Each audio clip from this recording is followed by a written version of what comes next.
gets the rebound. 5 seconds to go. A big shot here from half court. We'll see from the three-point line. Tatch throws it up. It's good! It's good! Keene State wins it! 68-65! Finds Martineau, gets a screen. Schleiman for three. Puts it in. Gets blocked. Burke stays with it, gets the second chance points. And the foul as well. Here we go, 15 seconds left in the game. Oh. Kenzie Bennett is by herself. She gets it to fall. She's headed to the line for the and one. Oh my Kenzie Bennett, the senior. 2 second difference. Yeah, 2 second separation there. Good shot game clock. Ganya takes it. Oh, tried to bank it. Oh, and she got it. Keene State will be the 2016-2017 Little East Conference champion for the first time in program history. Rush the floor, Keene State, your conference champs.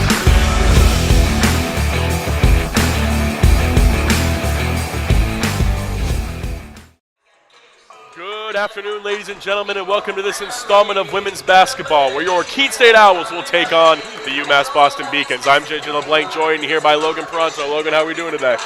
I'm doing good, JJ. I'm excited for a good game on both the women's and the men's side here at Keene State today. Absolutely, can't wait for either of them. This is easily the most important game for the Owls this season. After a crucial win against LEC opponent Castleton, the Owls have put themselves in a position to make the playoffs. If the Owls are able to secure a win today, as well as Southern Maine is able to secure a win of their own, the Owls are on their way to the playoffs. Logan, who should we be looking out for on the Owl squad today? Well, JJ, one person we should be looking out for in today's game is freshman sharpshooter Valerie Lutzy, who led the team in scoring against Castleton this past Wednesday when they secured the win. She had 15 points while going 3 for 5 from 3, so she could definitely be ready to have another good game here today. Couldn't agree with you more. Now with UMass-Boston, they started off the season pretty well, but are currently on a 3-game losing streak, including a loss to Southern Maine. The Beacons are currently 12-13 and also have won the only game that these teams have played against each other earlier this season. That was when they went to UMass-Boston and they ended up losing, or they ended up winning 66-61. Logan, who should we be looking out for the Beacons today? Well, JJ, the obvious choice is Meg Dixon. She's not only leading the team into maybe what may be a playoff berth, but she's also leading the LEC in scoring at 16.3 points per game. So the Owls are going to have to step up on defense today to stop her if they want to win the game today. Couldn't agree with you more. We'll be back shortly for the start of the game after the Senior Day festivities, starting lineups and national anthem, so stay with us. So when I ask students why Keene State, the students say unanimously it's the sense of community. The feel when you walk on this campus is immediately a sense of belonging, a sense of safety, a sense of welcome, and a sense of opportunity and promise. And so I think our students feel that when they come to our campus and they experience it when they join us. Why students choose this campus is the sense and feel and also the opportunity and the promise of that opportunity for them when they're making the decision. And why they stay is that we deliver on that promise. We have students from urban environments, from rural environments, and when they come to Keene State in those first weeks of forming a new community, they bring all of those experiences together to create a better Keene State. It's a campus small enough to feel a sense of recognition and identity, and a campus big enough to feel part of something bigger than yourself. This isn't a passive experience, so please get engaged, find a club, make a new group of friends, get involved in a recreational sport activity, in an intramural sport, get involved in a creative performance, go see a show, be a part of this community and squeeze everything you can out of Keene State. And if you do that, I am confident you will have an exceptional experience and your life will be changed as a result of it.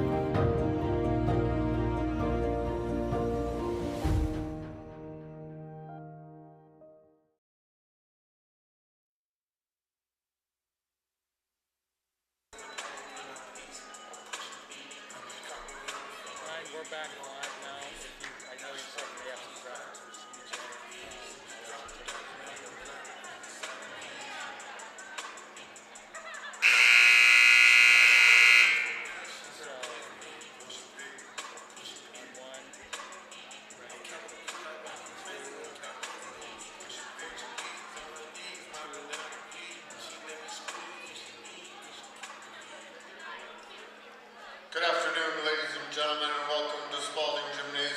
campus of Keene State College for today's NCAA Division III and Little East Conference women's basketball matchup featuring the Beacons of UMass-Boston and your Owls of Keene State College. Ladies and gentlemen, today is senior day, and at this time, we are going to honor our seniors. First, we are going to honor a senior from UMass-Boston. Senior captain of UMass-Boston, Meg Dixon. Meg, congratulations on a great career and best of luck in your career pursuit after graduation.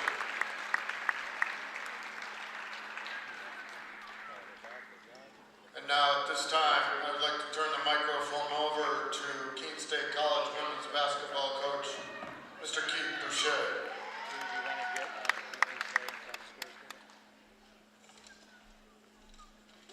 Michelle, you want to come on?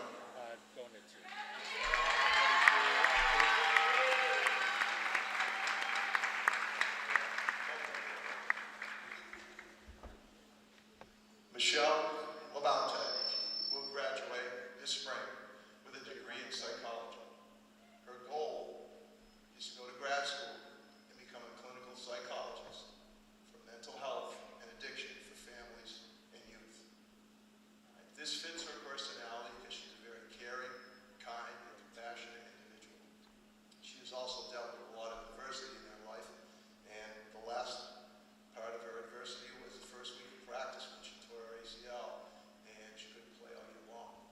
And at every step of the way, she's had a positive attitude and always looked at it from a positive viewpoint.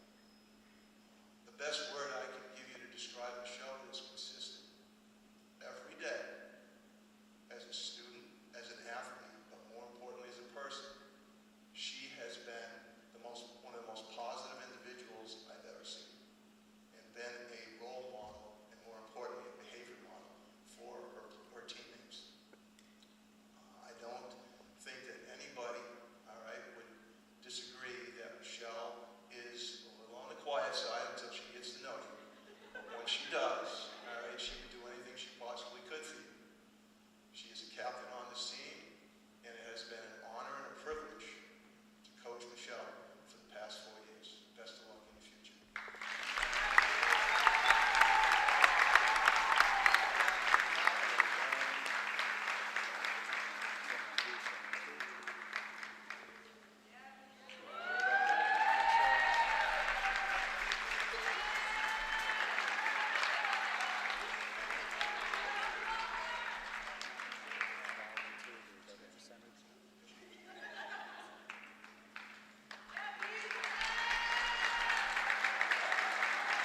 Ladies and gentlemen, one more hand for senior Michelle Labonte.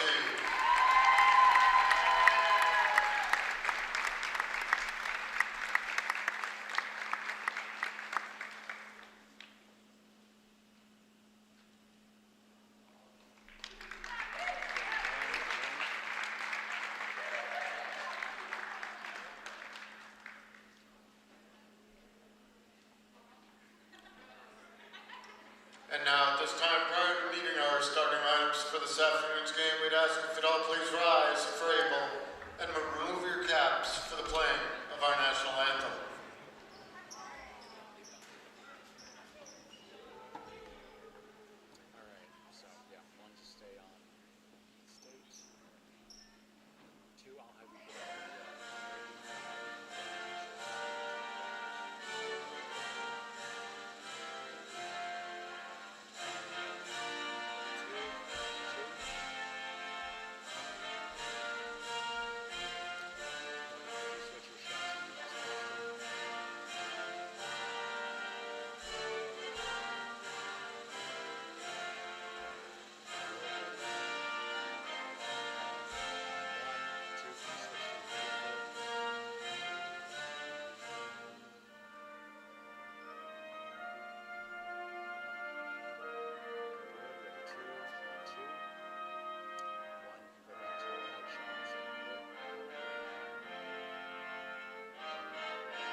A senior from Arlington, Massachusetts, number 11, Carrie Ann Farina. A sophomore from Brewster, Massachusetts, number 21, Sunny Green. A senior from Newton, Massachusetts, number 32, Paige Olivier. And a junior from Manchester, Connecticut, number 33, Alexa Potter. The head coach of the Beacons, Heather Jacobs. She's assisted by Jeffrey Swerka, Raven Kelsey, and Kelly Dugan.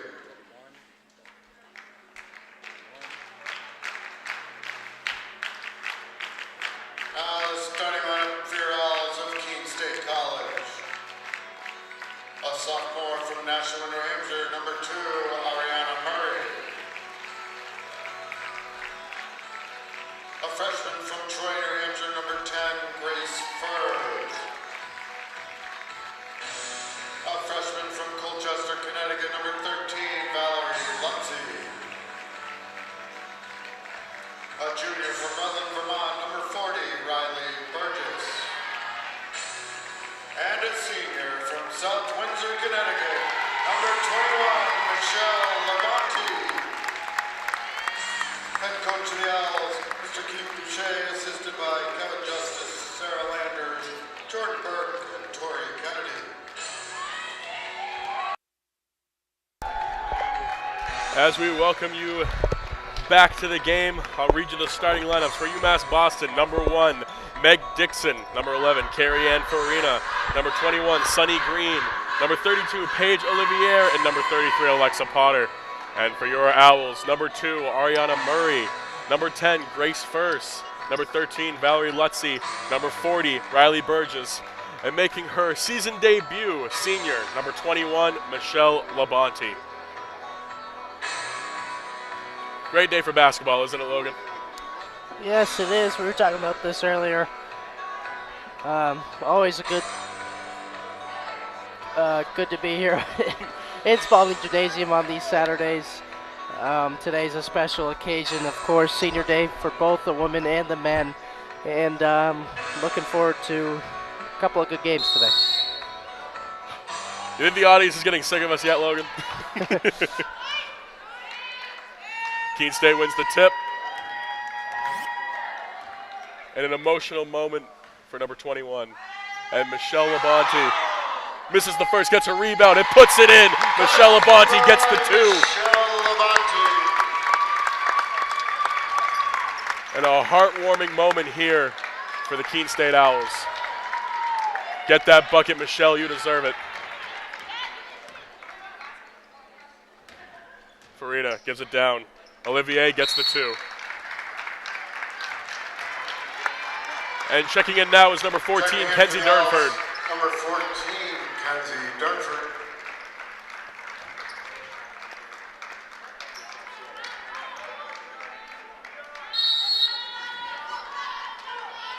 And here we go. Furs will trigger it in.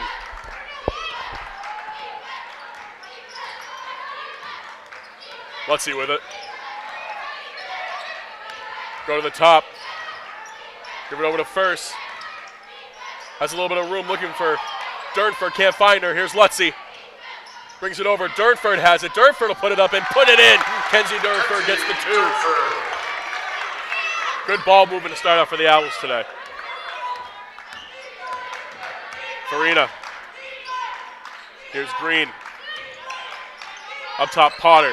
Looking for something. Gives it back to Farina.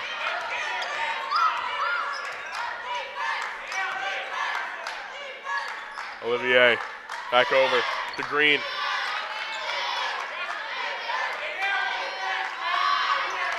Farina will drive down and she'll get it off her leg and it'll be Keene State ball.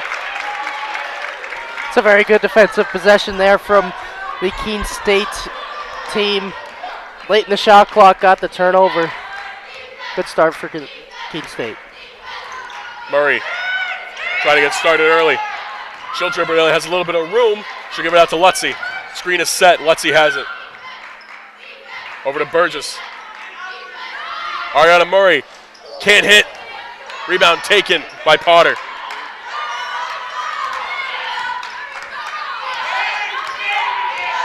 Farina First is on her.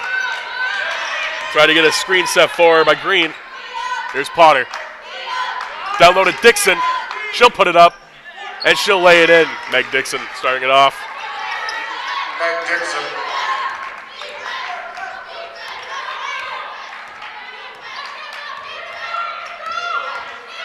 First trying to get a little dribble package going. Back over to Lutzy. Thought about it.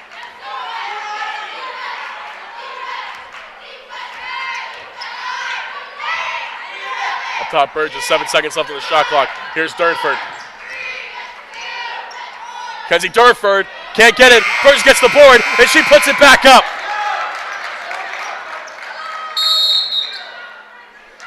Head coach Heather Jacobs wanted a timeout. She was on the court for that one. And that'll take us into our first timeout with 7:12 remaining. The score is 6-4 Keene State. Stay with us.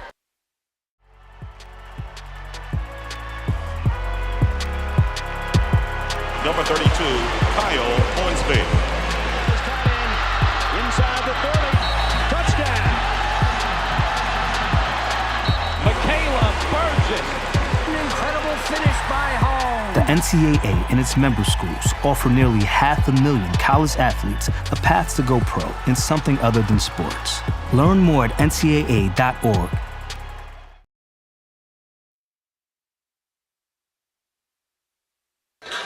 As we welcome you guys back to the game.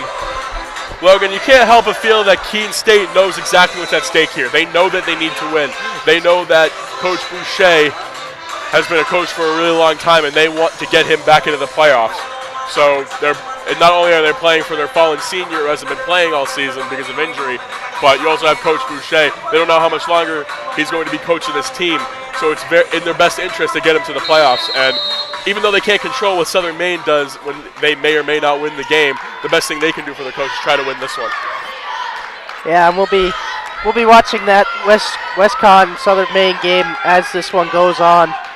A win here for Keene State and a loss for Western Connecticut would put them into the playoffs. So, like you said, JJ, they definitely want, not only for themselves, but for Coach Boucher as well as Michelle Labonte to get into the playoffs and have at least one more game for the two of them. Absolutely. And Western Connecticut, that was the game that was won on that buzzer beater. I believe that was the first game we ever did together, Logan. They won on a buzzer beater, and they ended up winning 43-40. Who knows what could have happened if they had only missed that shot.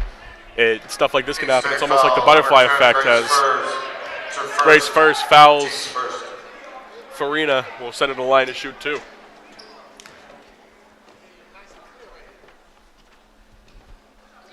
Farina hits the first. The Beacons, Carrie-Ann Farina.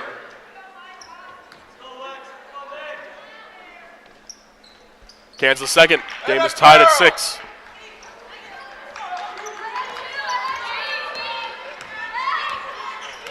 Got Murray posted up down low, but she'll set the screen. Here's Murray. Behind the back dribble. She'll dribble in, turn around. Can't hit. Rebound taken by Dixon. Ball almost dribbled away.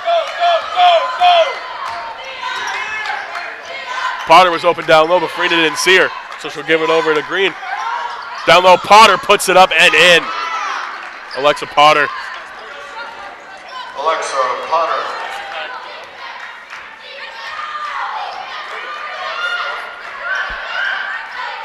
First. Over to Burgess. Little dribble handoff.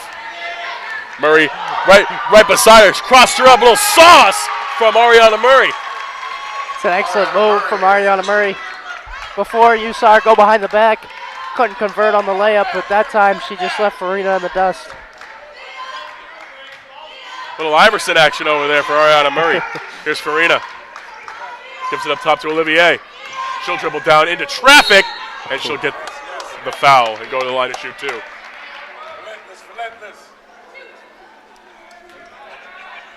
That'll be Burgess' first foul. Riley Burgess. That's her first.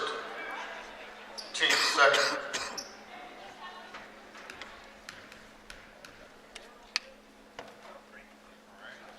Olivier cans the first one. Makes it a 1-point game.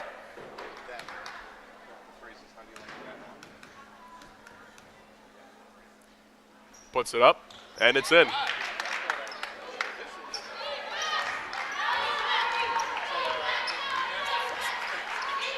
Durnford. And that'll be a foul by Farina. Murray posting up a lot more than she has throughout the season. I think she likes that Farina matchup. Up the top to Kenzie Durnford. Uncontested, Durnford lays it in.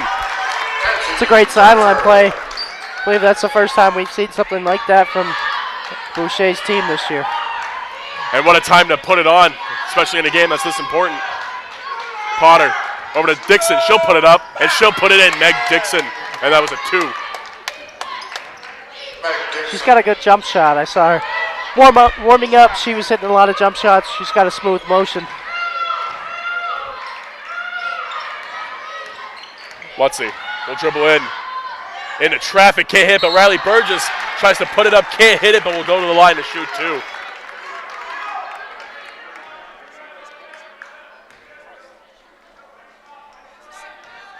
Beacon's foul, number 33, Alexa Potter. It's her first, team second. At the line, Riley Burgess. Burgess can't hit the first.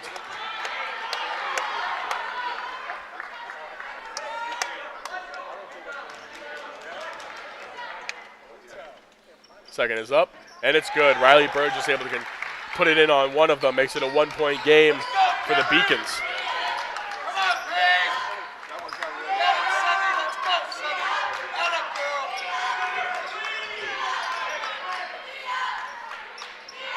Green. Over to Farina.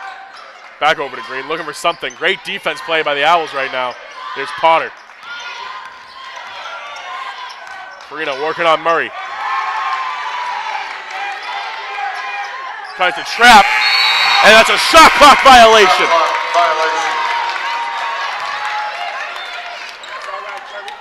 Yeah, the Beacons there were just a little bit slow. They weren't really aggressive, kind of just passing it back and forth on the perimeter, and weren't able to get a shot out of it. Here's Furs. Leaving her a little room. Here's Kenzie Durnford from downtown, and she puts it in. Little victory lap for Kenzie Durnford.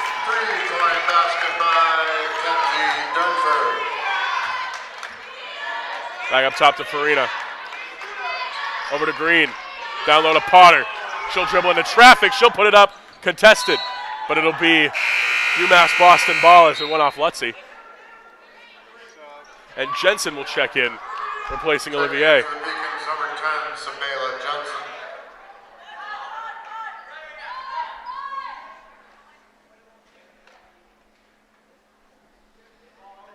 Green will trigger in. Maybe a little confusion.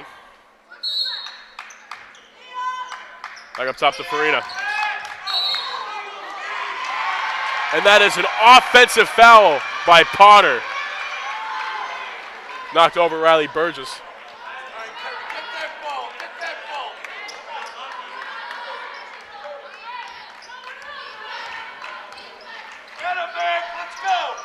Durnford. Down low to Murray. Murray will come around. She'll, oh no. Oh yeah! Ariana Murray puts it in. Had her defender slipping. Here's Jensen. Farina over the top to Dixon. Inside to Green. And that'll be off on UMass-Boston. That's Keene State ball. Checking back in for the Beacons, number 32, Paige Olivier. There's a lot of people on the court right now. There goes Potter. Olivier's checked back in. Samantha Lee will also check in for Riley Burgess. The Owls, number 23, Samantha Lee.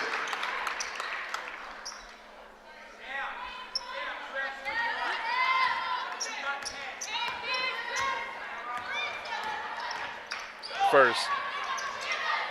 Over to Lutzy. Lutzy over to Murray. Murray looking for someone, gives it over to Furs. First thought about it. Trying to get a little dribble package. And that'll be a foul by Sabela Jensen. Beacons foul number 10. Keene State will take it out underneath. Her first. Team's fourth. Murray has it. Down low to Lee. Lee looking for the pass, doesn't have it. Almost turns it over, does turn it over. And it'll be UMass-Boston ball.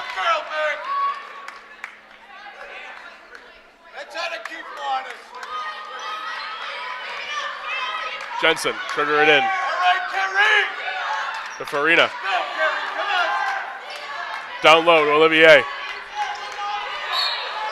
And that's a double dribble. It'll be Keene State ball again.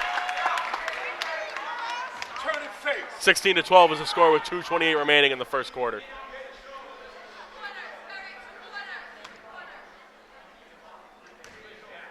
Get that ball, Sabela! Let's go, Sam! First, dribble handoff to Lutzy. Lee falls. Lutzy can't hit.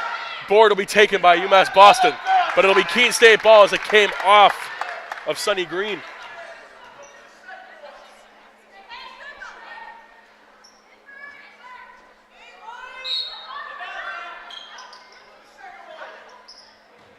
Looking for somebody to get open over to Durnford.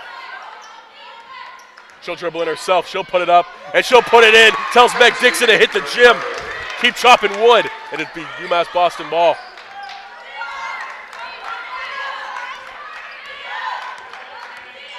Farina. Back up top. Looking for Potter. Farina will bring it in, and there'll be a blocking foul by Samantha Lee.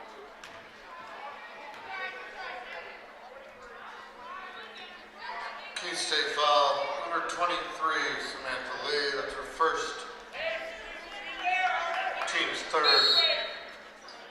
Farina looking for something. Gives it to Dixon.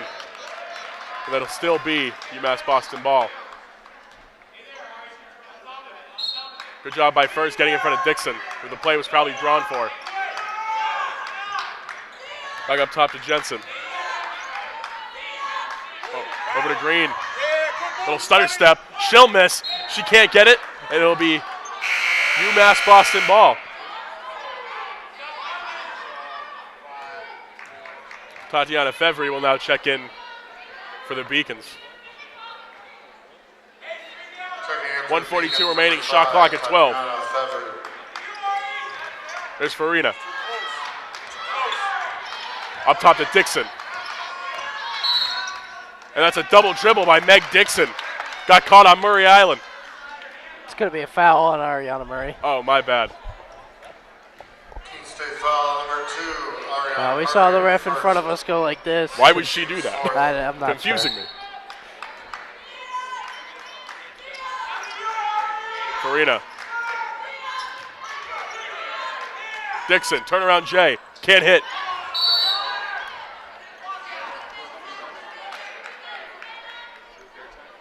And that'll be a foul again on Samantha Lee. That's her second foul. Keene State foul number 23, Samantha Lee, her second. Team's fifth. And Lily Krasinski will check into the game for presumably Samantha Lee. Checking in for the Owls, number 33, Lily Krasinski. Let's go, Beacons! At the line for the Beacons, Sabela Jensen. Jensen hits the first.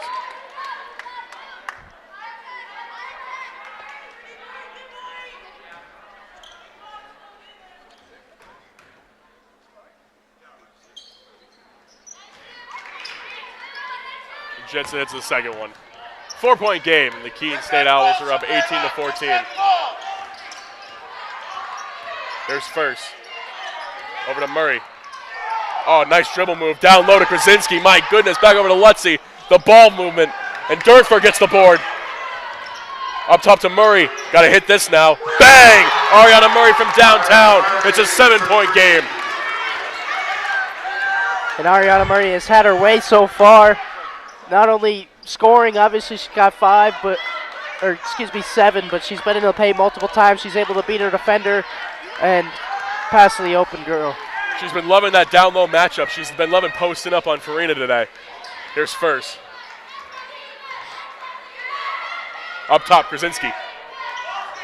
Over to Lutzy. Durford's pointing to the other side, telling her she's over there. 6 seconds left on the shot clock. Over to first. She wants to take it. She'll put it up, and she can't hit it. But the rebound taken by Keene State. 3 seconds. Back up top to first. 16 seconds left on the shot clock. Durford will put it up. Air ball. Rebound taken by Febvre. 10 seconds left on the shot clock. Over to Olivier. Can't hit it. Lutzy with the board. 4 seconds left. 3 seconds left. Got to put something up. Here's first. She puts it up and can't hit. What a start by the Owls. Scores 21-14 at the end of the first.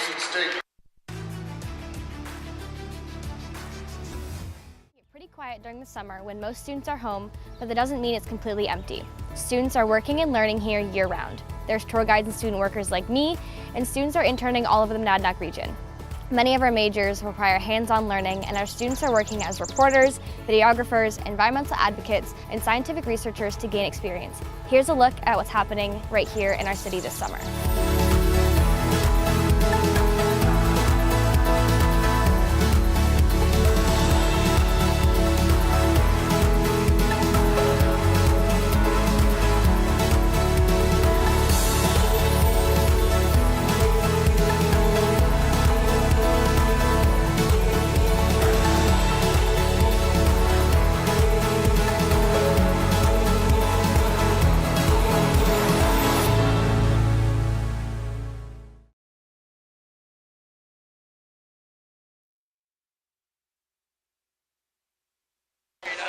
Welcome back, everybody. Just wanted to update you on the WestCon versus Southern Maine game. WestCon up 5 with 8:29 remaining in the second quarter. Score is 18-13. Hopefully the Huskies can grab a win today, as well as the newly offensively equipped Keene State Owls, who have done very well so far in the first quarter. Let's see if they can stick with it, Logan. Yeah, I've been very impressed. Usually Keene State women's basketball we've seen has been better defensively than offensively. They're not really a powerhouse offensively, putting the ball in the basket, but today they've ran a couple of new sets that I've seen, and they've gotten their shots to fall here early in the first quarter. And then defensively too, they've forced some late in the shot clock possessions from the Beacons, and really been playing good team defense as we've seen all year pretty much from the Owls. So very exciting first quarter if you're a Keene State fan. Kenzie Durnford, 4 for 6 from the field, 1 for 2 from 3 with 9 points. Playing very well to start the game, and Liz Gagne is now in the game. As well as Kate McAvoy has that shot on her, can't hit, and Liz Gagne will grab the board. Here's McAvoy, over to Krasinski. Murray. Dribble move on the inside, turn away, oh no, it's a Kobe move, and she'll hit it! My goodness, Ariana Murray. A great step through from Ariana Murray there. Used the pump fake and finished with the left hand. Farina over to Olivier. Back over. There's Olivier. Had McAvoy on her. Good switching defense. And that'll be a foul. And Sunny Green will go to the line. Keene State foul number 33, Lily Krasinski, her first, team's first. Owls up 9 on the Beacons right now.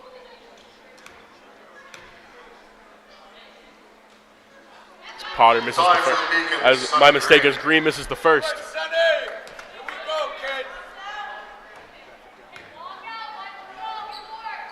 And Green cans the second.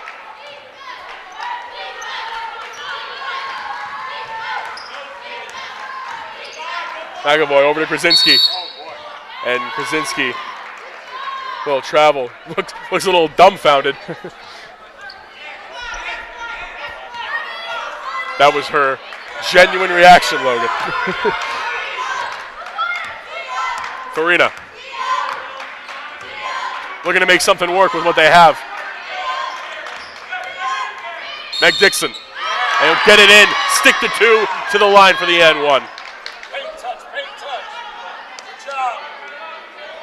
Bit unlucky there from Kensley Durnford to be called for a foul. I thought she was straight up. Played good defense, but maybe just a bit too much contact with the body.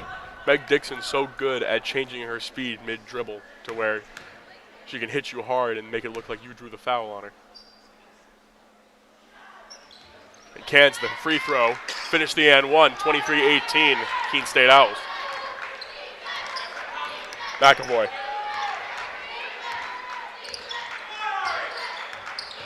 Murray was trying to get through, but little double team action, little double screen on her. Here's Murray, down low, turns it over, and Meg Dixon with the steal. Yeah, kind of a force there. They tried to get the roll on the pick and roll with Ariana Murray and Kenzie Durnford, but good defense by Meg Dixon got in the passing lane. McAvoy daring her to shoot.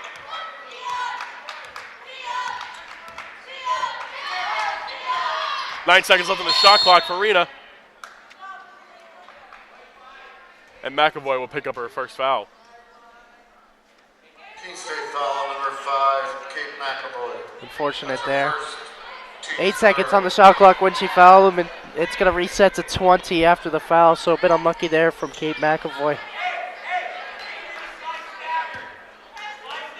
Dixon will trigger in. Over to Farina. Trying to have Dixon run the baseline. Farina, double move. And Green misses the J. Misses the layup, I should say. Keene State has it. Here's McAvoy. About 8 minutes remaining in the second quarter. Good screen by Krasinski. Down low. But McAvoy turns the ball over.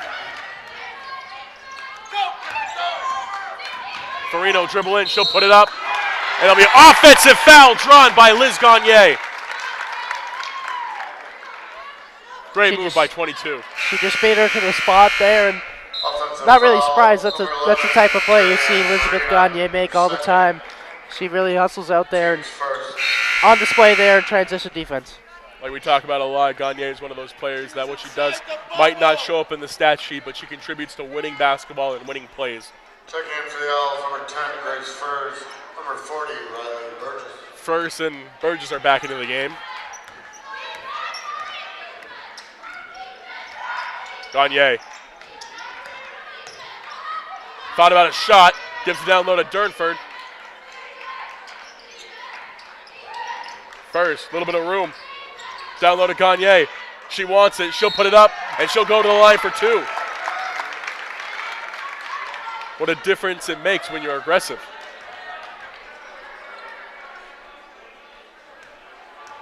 Beacons foul, number 10, Sabela Jensen, her second. Jensen picks up her second foul as well.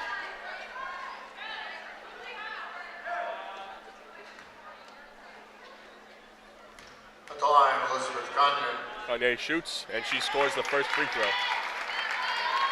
Makes it a 6-point lead for Keene State. Logan, I'm really enjoying what I'm seeing so far by the Owls. Yes, me too. Last time we saw them here, not the greatest offensive showing today. They're getting shots to fall, and it's not only two people that are scoring, there's a bunch of different people that are adding to this offensive. Couldn't agree with you more. Here's Fevry. Back up top to Jensen.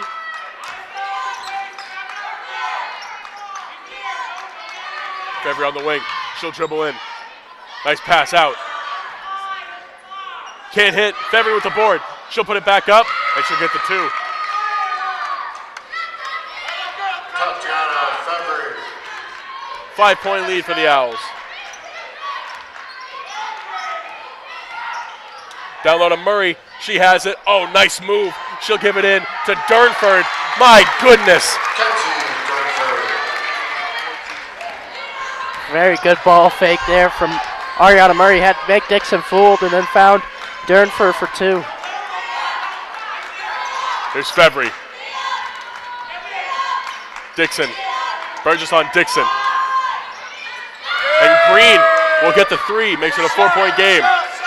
Sonny Green for three. About 6 minutes remaining in the second quarter.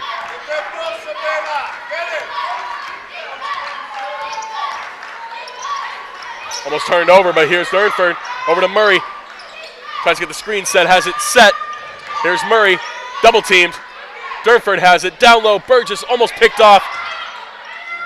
Over to Gagne, she goes up.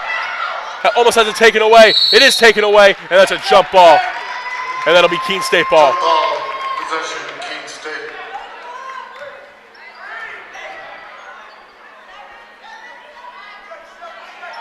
Coach Boucher says to run 3. Let's see what 3 is. Murray coming downhill. Nothing's there. Gagne at the top. She'll save it. It'll be a backcourt violation for Keene State. Just overshot her a little bit.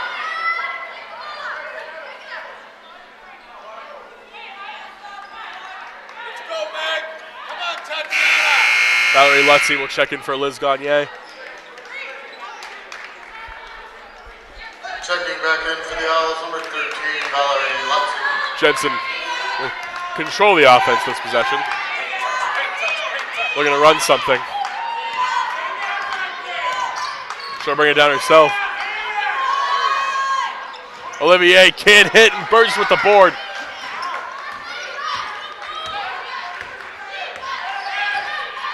Looks like first hurt her arm in the last possession. Murray can't hit, but Durnford with the board again. Jump ball. And that'll be a jump ball, and it'll be UMass-Boston ball. That's it, Sonny. All right, Savannah, let's go, girls.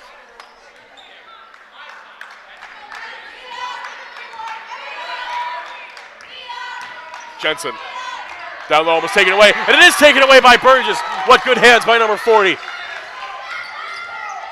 First, over to Murray. Tries to get in her bag. Here's Murray, back on the top. She'll put it up, can't hit. Kenzie Durnford almost with the board, does get the board. Kenzie Durnford puts it back up, and she's blocked by Meg Dixon. Sunny Green for 3.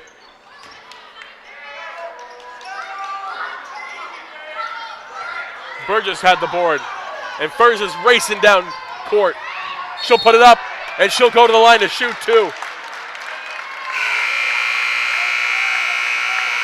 I feel like I'm watching a whole different squad than I have been this entire season, Logan. Yes, I agree. And with that said, 4:32 remaining in the second quarter. Keene State up 4, 27-23. Stay with us. It's always been more than just a game. It is a legacy. Support the USA Basketball Foundation as we look to expand that legacy. For her, for them, for us. All of us, together.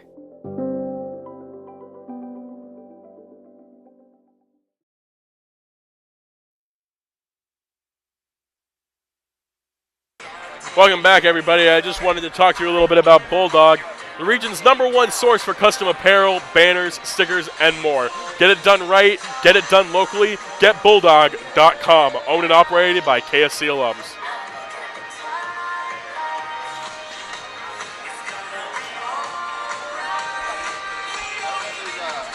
What I like about what the Owls are doing today, Logan, is that they seem to finally be attacking weaknesses on the other team. I feel like in other games that we've seen, they've gone after one thing that they thought would work, but they haven't gone away with it. This time they've been able to sniff out some of the things that UMass-Boston might not do that well, and they've been able to go at it. And even when it's gotten a little bit better, they could go to other things that might not be working for them. So they're playing a little bit smarter, a little higher IQ today for the Owls. Yeah, and I'm going to go back to something you said earlier as well, and something that I've seen from the Owls today is the difference aggression can make.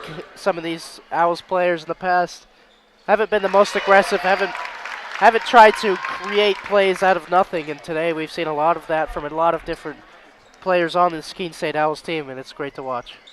As first, will can both of them making it a 6-point lead.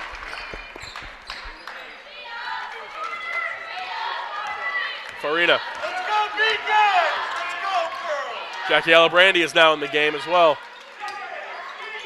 Forces Dixon in the corner. Here's Farina. Olivier. Back up top, Farina. Here's Dixon. Olivier. It's a passing party on the perimeter for the Beacons. Fevry down low, and that'll be Keene State ball with the offensive foul. Offensive foul, number 5, Tatiana Fevry. That's her first, team's fourth. And I just wanted you guys to know that the Western Connecticut Wolves are only up 1 on the Huskies right now with 1:21 remaining in the second quarter, so they seem to have a little bit of a game going on over there as well. Here's Alabrandi. We're calling both games, Logan. Alabrandi can't hit it. Potter with the board. Good shot by number 20, though.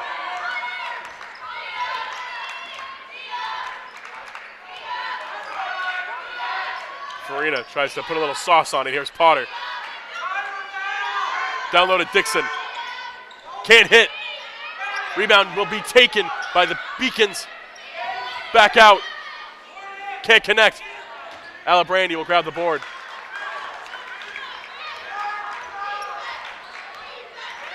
First. Dribble to the right. Back over to Burgess. Hands it off to Lutzy. Another screen by Durnford. She'll put it up, but can't hit. Fevry with the board. Go ahead. 3 minutes remaining in the second quarter. Down low to Dixon. In an awkward position under the basket. Here's Fevry. She'll put it up, and she'll can it.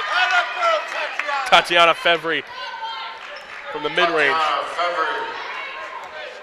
Couple of stops. Come on, girl. Durnford over to Alabrandi. Get that ball. Looking for Lutzy. Lutzy will bring it in. Over to Durnford. She'll put it up. Can't hit. Board taken by Alabrandi. And that'll be a foul from Fevry.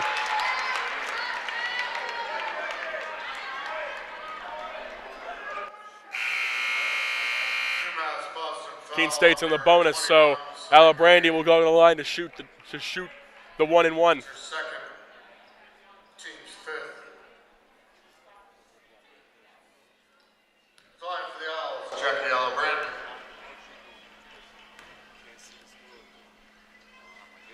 Hits the first. 5-point lead for the Owls.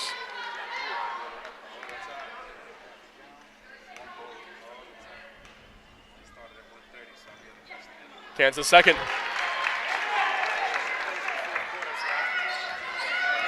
Keene State shooting very well from the free throw line today. Alabrandi is on Fevry. No, that's not Fevry. That's Farina. Farina. Mike, it's the F names, Logan. Shipping me up. Farina. Alabrandi. Up top to Green. Farina. Will put it up. Can't hit, but Durnford will grab it.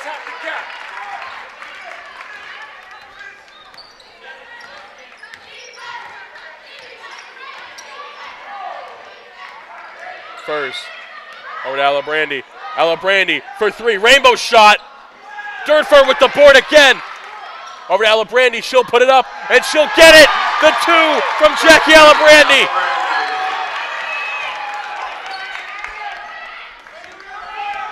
Farina. Inside Potter. Outside Olivier. And she'll get it. Paige Olivier will get the two.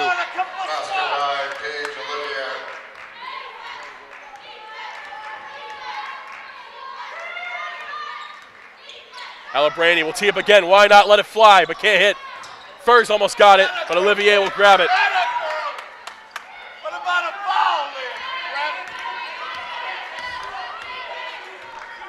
Farina. Potter up top, looking to run something. And that's out of bounds. That'll be Keene State ball. And Meg Dixon will check in for the last 46 seconds. She'll replace Fevry. Murray will also check in for Alabrandi. Good couple of minutes there from Jackie Alabrandi. She was pretty much everywhere offensively. Shot a couple of threes, couldn't get them to go, but she found herself at the free throw line. Hit both of those. Had a nice drive just a minute ago. Finished with the left hand, so good couple of minutes from her. Murray. Nice little dribble move again. My goodness, she loves the Farina matchup. Here's Lutzy. Lutzy. Will it hit? Valerie Lutzy gets the 2. It's a good shot. She saw that the person, or her defender, went under the screen, and she pulled up for 2. Farina. Shot clock is off. Here's Farina again. She'll drive, she'll put it up, and she still can't hit. Burgess has it. Here's Murray. Murray has it. Murray, not going to count. Wouldn't have counted anyway. And going into halftime, the score is 35-27. We'll be back for the start of the next half after this.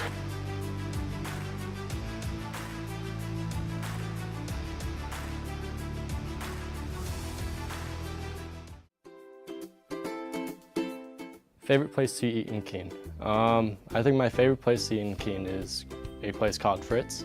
It's because they have some really good fries there. Favorite TV show? I'd say my favorite TV show is Friends. I think it's pretty funny.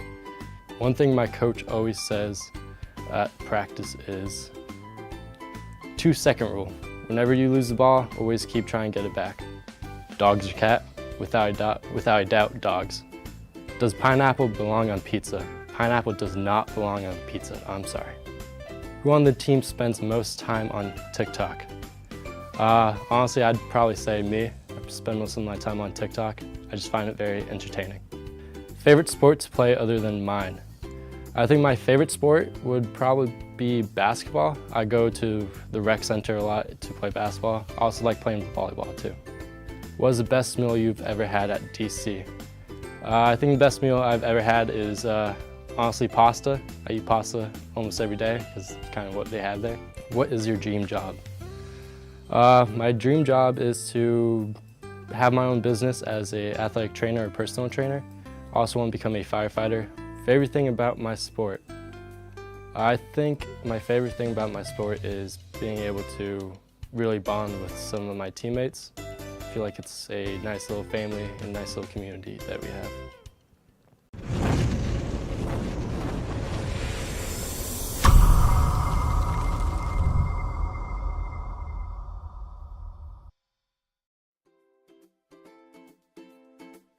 Favorite class at Keene State? I'd have to say my Holocaust and Genocide Studies class has to be my favorite class out of any of them.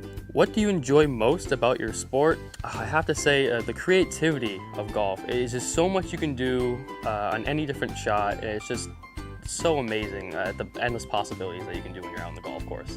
My favorite movie might be a little cliche, but I like Caddyshack. Does pineapple belong on pizza? Absolutely not. I am part Italian and I could never see that happen. That is abysmal. A professional athlete I admire in my sport is, that would have to be Rory McIlroy. You know, I've been watching that guy for years and he's just so amazing. He does endless things that you'd never expect, and he's the #1 in the world right now, and I only would like to see him improve in the future. What is the best meal you've ever had at DC? I think day 2 of the DC, they had some beef brisket sandwich. That thing was so good, man. I can't wait till they put that thing back if they ever do, but hopefully we'll see, I guess. If you could only eat one food for the rest of your life, what would it be? It has to be pizza. It has so much endless possibilities you can do. You could put so many different toppings on it. It's healthy, could not be healthy, but you know, you get everything in it. It's perfect. Who on the team spends the most time on TikTok? That one I couldn't tell you. It's definitely not me. I'm not really into that kind of social media stuff. And my favorite vacation spot. I've been everywhere, I've been on a few cruises now and then. I'd have to say Cozumel, Mexico is my favorite place. I've been there like probably 4 times now. Beautiful trees, beautiful atmosphere. It's just great. I'd recommend you go there.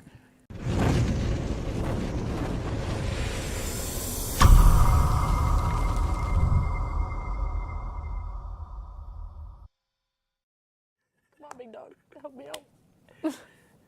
Yeah, I don't really know. Help out here, dude. I don't know. I literally don't know any of them. We should have studied. Abe didn't give us heads up.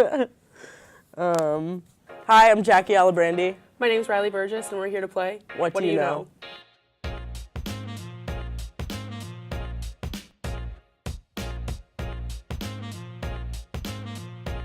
Sparks, the Lynx. Mercury. You want to help out here, big dog? I haven't watched it. Come on, big dog, help me out. Liberty. You got it, John. Keep going. Yeah, I don't really know. Help out here, dude. I don't know. I literally don't know any of them. Honestly, that might be the best we got.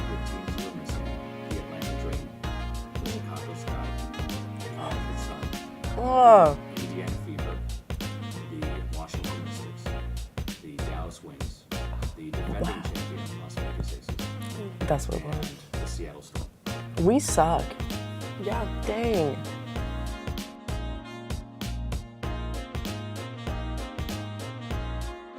UConn, North Carolina, South Carolina, Notre Dame, Kentucky.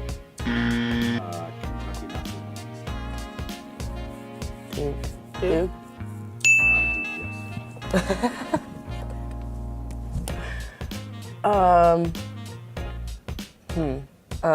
Arkansas. Oregon. Since 2000, that's like 22 years.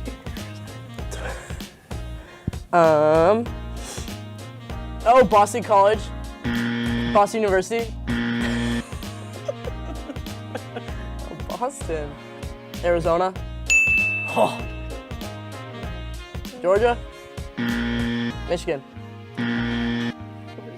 Yeah, we are guessing states. Florida. San Fran.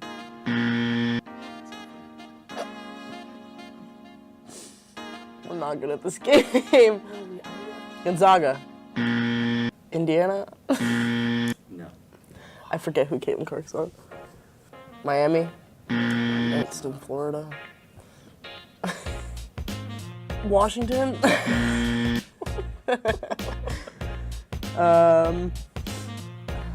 I don't know. I'm trying to go through states now. We should have studied. Abe didn't give us heads up. You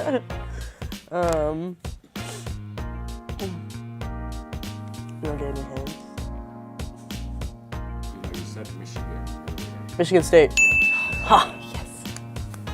Now we're, because, yeah, I do that. Ohio State? Utah. I don't want to tap out, but I feel like we should. I feel like it's getting worse. Yeah, okay, wait. Let's get one more. Okay, yeah, we might tap out. Yeah. Oh my god. Oh my god. Maryland, Oh god. Mississippi State, Oklahoma, Purdue was the other big school. Oh. Rutgers, Oh. Stanford, There it is. Tennessee, and Texas. We stink. We're really bad. We stink. Yeah, okay.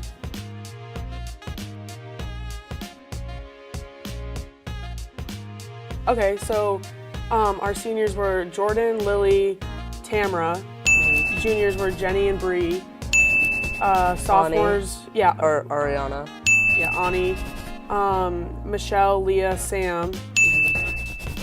Me, you, Katie, Mary, Colby. Jenny, Bree. Haley, DeRosa. Oh, Haley. Oh my god. That's it. So, there you go, yeah.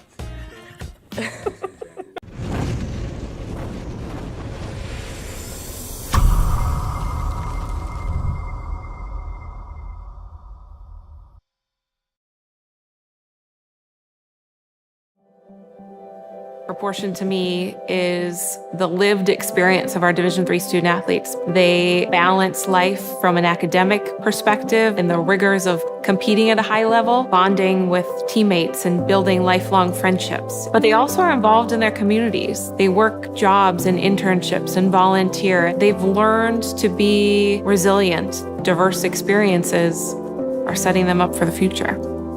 Passion's love. Passion is love for what you do. Because I think when you face challenges, it comes down to how much you want it and how much you love it. Passion is what keeps you going forward. Seeing so many people that were like-minded and so hardworking in their sport and academics, being surrounded by like-minded people makes you want to be more passionate. I think it pushes you to a different level that maybe you didn't think you had. And you can do the best of both worlds and love all of it. A good citizen is someone who wants to make a positive impact, both in their communities and in the world around them. The Division III approach is absolutely the best approach out there for amateur sport because it wants student athletes to explore all parts of who they are. Be successful in the classroom, be successful in competition, be successful in the community. So our student athletes learn what it means to strive for and attain success, but doing it the right way and being good citizens. Comprehensive learning is being able to adapt to experiences and apply the things that I learned. Being an athlete and juggling academics helped me grow as a person, and things that I've learned, I was able to apply it in another field, putting them into everyday life. Developing comprehensive learning helped me prioritize certain things to make sure I get to where I want to be. Responsibility is being accountable for your words and actions, first and foremost. It also is an obligation to be a positive influence in the communities around you. Being in a D3 program, you're going to have lots of different opportunities. You're not just an athlete, you're also involved in student life. Your academics are extremely important. We give a lot of our student athletes responsibilities right from the start by giving them leadership opportunities, by having them engage in the community, being a positive influence. That's being a responsible person. I believe sportsmanship is a mutual admiration and respect for your fellow competitors. We all go through a lot to reach the point where we compete against one another. It's important to realize that. So once we're finally on the field or on the court or on the starting block, we look at each other as fellow human beings and not just competitors. Being able to recognize the hard work that other athletes are putting in creates a more positive and inclusive environment.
Welcome back, everyone, after what, in my opinion, has been the best half for Keene State women's basketball this season, or from what at least I have seen. They're not only shooting better field goal percentage, but a better three-point percentage. Same free throw percentage, they're getting more rebounds. I think this is the first time that they've had a positive assist-to-turnover ratio all season. That's something. No blocks, well, they have 1 block, and the largest lead that we've had tonight is 9, and we are currently up 8. Logan, what are you liking from the Keene State Owls so far? Yeah, I'm liking the fact that they're scoring, you know. They're not the strongest offensive team that we've seen. You know, last time they were here, they struggled offensively. We mentioned that they've had some new sets offensively, gotten some nice baskets, but they've also been aggressive. They've also gotten baskets maybe they wouldn't have a couple of weeks ago. And then defensively, I'm impressed, very impressed actually. They've been switching defenses a lot. Especially in the second quarter, they forced UMass-Boston to shoot from the perimeter, which as we see right now, UMass-Boston is 1 for 8 from 3. And they've also caused UMass-Boston to have late in the shot clock possessions, which is always tough if you're the offensive team trying to get a shot off in late shot clock. So a lot of impressive stuff we've seen in this first half, and hopefully they can continue that in the second half. Absolutely. And going over to the Connecticut Maine game, Southern Maine is up 38-37 on the Wolves. And as we've stated many times before, Southern Maine does pull out a victory, as well as we pull out a victory today. Your Keene State Owls will be heading to the postseason, which would be very big for this group of young women who just want to make their coach proud, they want to make their families proud, they want to make their school proud. And they've been playing like they've been doing that so far. So good on them. And this is what I really like about sports. I love the conflicting storylines throughout the day. Now it's all taking up place on this Saturday. Beautiful Saturday, nice and cool outside, and we're here in the nice gym. This is the fullest I've ever seen this gym for Keene State women's basketball, and this is fun. Great to see that they're finally getting some recognition. And I'm getting ready to start this third quarter to see if the first half wasn't just a fluke. Let's see if they can keep on going. Keene State will start with the ball.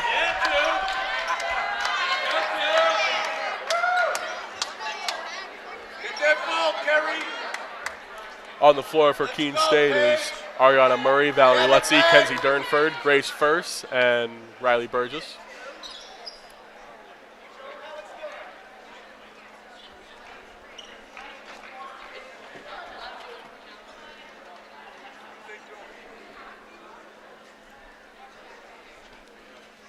Everyone's just hanging out right now.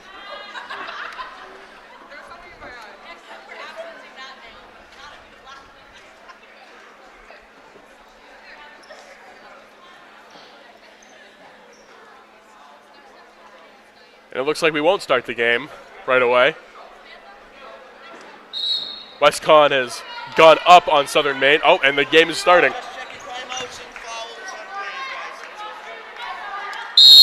And let's get into it. Here's Murray. Furs will dribble it down. Durnford. Durnford will dribble it. She'll put it up, and she'll go to the line to shoot 2. Right off the bat, Kenzie Durnford coming in.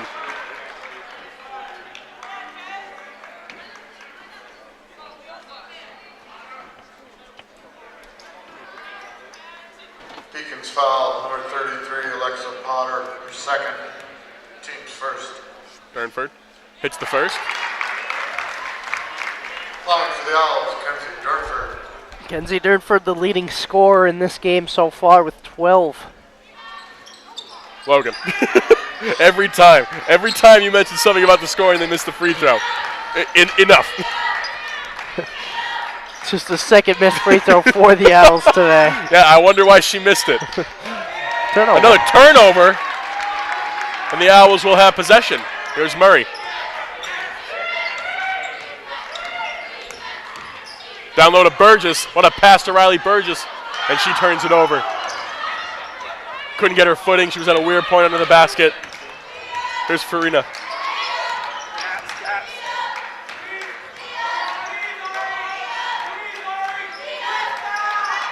Up top, Dixon. She'll put it up. Can't hit. Board will be taken by Grace First. That's a shot you want if you're UMass-Boston, but again, they've been struggling from the perimeter so far. I believe they only have 1 3 at this point, Logan. Over to Burgess. Over to First. Wasn't expecting the defense to be up there so quickly. 10 seconds left in the shot clock. Burgess using her dribbling, turns it over. Farina, she'll bring it back out. She'll dribble in, she'll put it up off the basket. Potter can't hit, and Burgess with the board.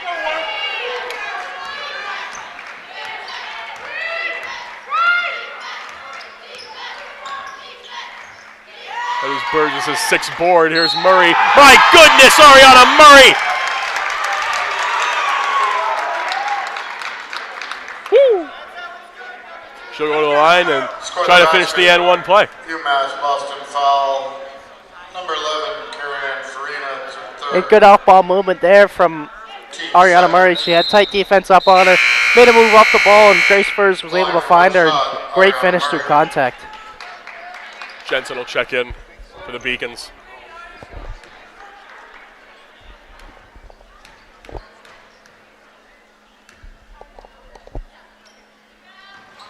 Murray just can't finish it.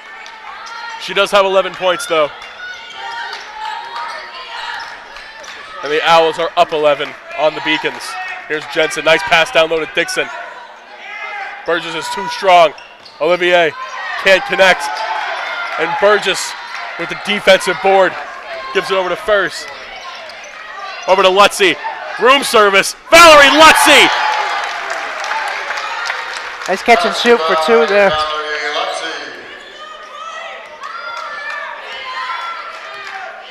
Jensen will bring it down. Dixon. Over to Green, back over to Dixon. Up top to Jensen. Green has it, was looking for Potter. Finds Olivier instead. She'll shoot the three and can't connect. And Durnford touches it, has it go out of bounds. Potter. Nice heads up play from Potter.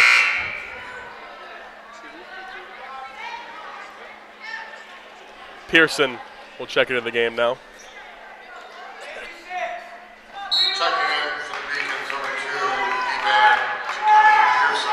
Jakeme Pearson is now in the game, number 2 for the Beacons. Shot clock violation. And a mental lapse immediately there from Pearson. Didn't realize how much time she had on the shot clock. And Coach Jacobs did not like that. She'll take a timeout as the Keene State Owls are up 13 with 7:12 remaining in the third. Stay with us.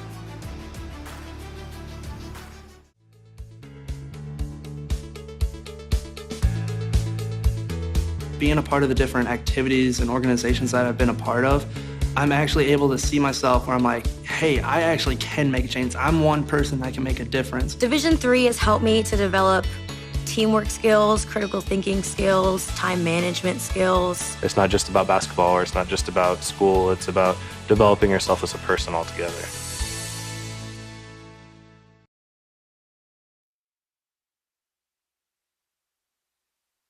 Welcome back, everybody. I want to talk to you a little bit about Hurt Skirts. The revolutionary stretch-to-fit, hot/cold therapeutic pack is taking the world by storm.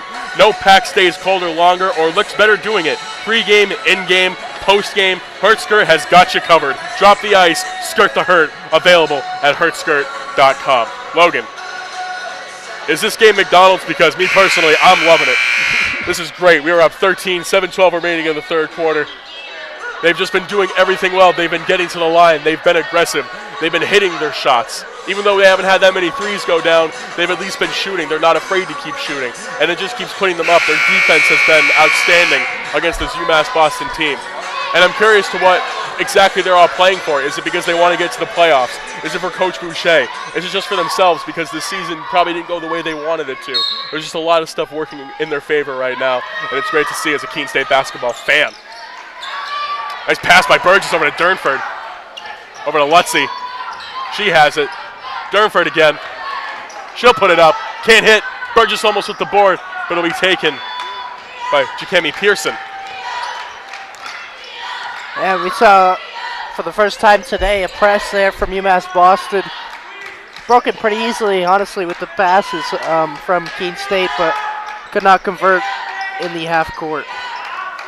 It just seems for Keene State, everything that they usually do that just doesn't work is just working today. It seems as though they figured it out. Here's Dixon. Up top to Jensen. She'll put it up with the left, and she'll hit it with the left. It's Beacon's first basket of this second half. First, picks up her dribble. Over to Lutzy. She'll give it to Burgess. Down low to Durnford.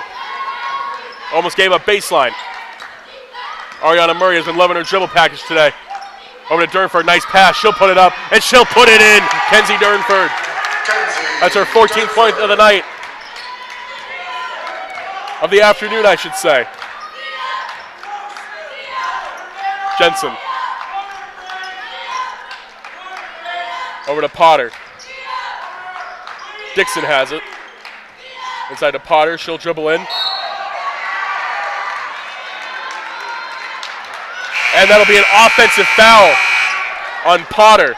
Great take by Riley Burgess. Offensive foul, number 33, Alexa Potter. That's her third. And that is Potter's third Team second. foul, so she'll take a seat. Fevry is now in.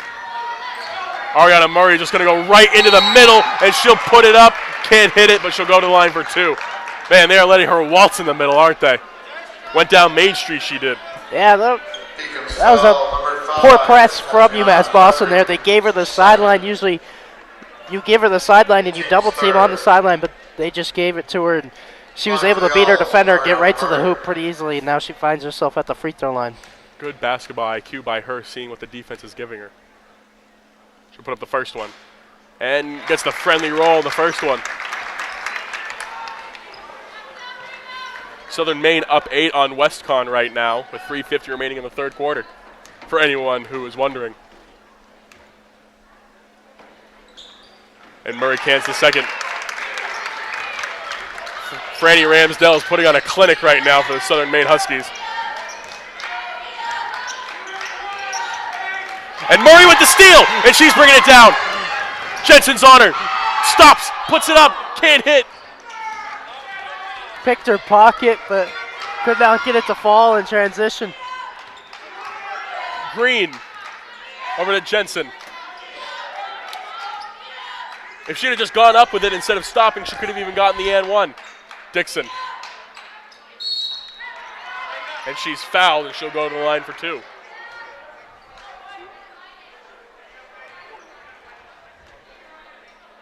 Keene State foul, number 40, Riley Burgess. That's her second. That was Burgess' second foul. That has sent Meg Dixon to the line. Dixon with 7 so far.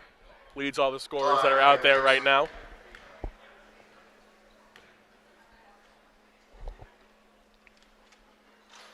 Can't hit the first.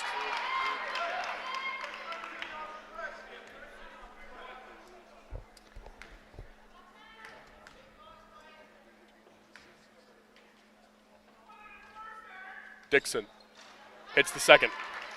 14-point game for the Owls.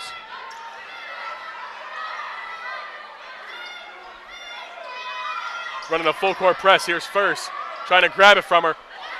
And she turns the ball over. Down low, weird position, Fevry able to hit. 12-point lead for the Owls. They're going to keep running that full court press, so the Owls got to figure out something to do. Gives it over, Durnford, she has it. Inside to Burgess. Burgess, offensive foul on Riley Burgess. That's her third foul. Offensive foul, number 40, Riley Burgess. That's her third, team second. And we'll have a timeout with the score 44-32 in favor of the Keene State Owls. We'll be back after this. Comprehensive learning is being able to adapt to experiences and apply the things that I learned. Being an athlete and juggling academics helped me grow as a person, and things that I've learned, I was able to apply it in another field, putting them into everyday life. Developing comprehensive learning helped me prioritize certain things to make sure I get to where I want to be.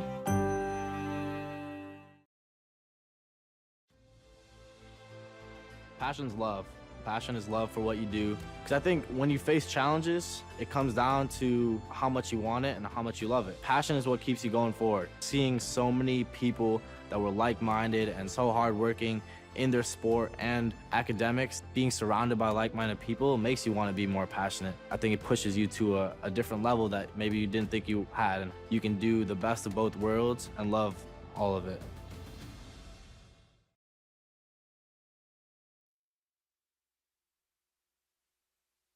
Welcome back to the game.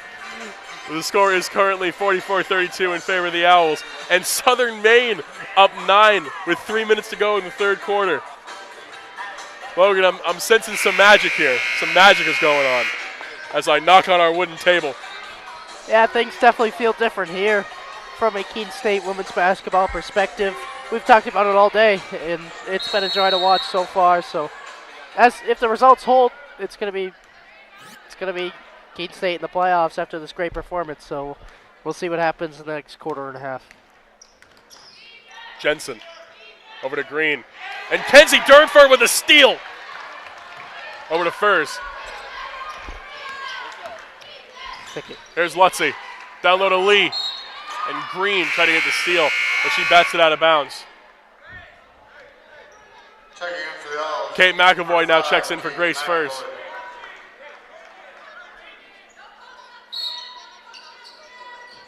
Over to Lutzy. She'll put it up. Can't hit. Murray almost got it, but Jensen was able to grab the board. Nice pass. Over to Pearson. Can't hit, but she'll go to the line for 2.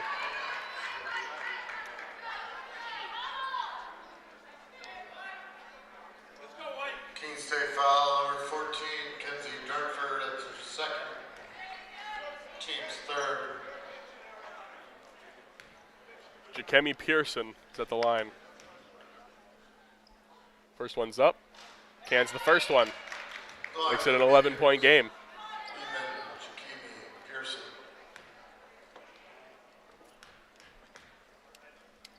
First one's up, and the second one is down. 10-point lead for the Owls. Seem to be a little bit flustered with full court press. Over to Murray, trying to break it open. Over to Lee. Lee will bring it down. Over to McAvoy. And they call a travel. I don't know how you can call a travel if they dribble the ball, sir.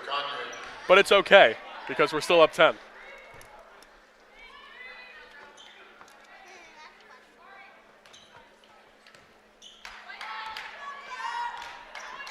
Jensen with the ball. Inside, Fevry. Samantha Lee's got the height on her. Here's Dixon. Jakemi Pearson. Ball almost taken away. Here's Jensen. In the middle. Back over. Dixon. Can't hit. Ariana Murray with the board. She'll bring it down. Waddles in. Over to Lee. McAvoy. Trying to set something up. Ball over to Durnford. Over to Murray. She'll put it up and put it in. Ariana Murray gets the 2. She now leads the scorers with 15. What a pass from Kenzie Durnford there. Found the loose ball and was able to find Murray. And it will got locate her in her spot where she knew only Murray could make a play on the ball. Up top to Jensen. Jensen thought about it. Jakemi Pearson inside. Dixon. Don't want her to get inside. She'll get inside. Off the backboard, but it came back down. Here's McAvoy. They're going to run. It's a 4-on-5 situation. Gagne. She'll dribble in. Inside. Durnford with a J. She'll hit it. Kenzie Durnford. Basket by Kenzie Durnford. Her and Murray have combined for 31 points. Almost a total of what UMass-Boston has so far in this one. This is great. Jakemi Pearson. Fevry inside. Green. To the left. She'll put it up. Almost got the wedgie, but she'll go to the line and shoot the 2. Keene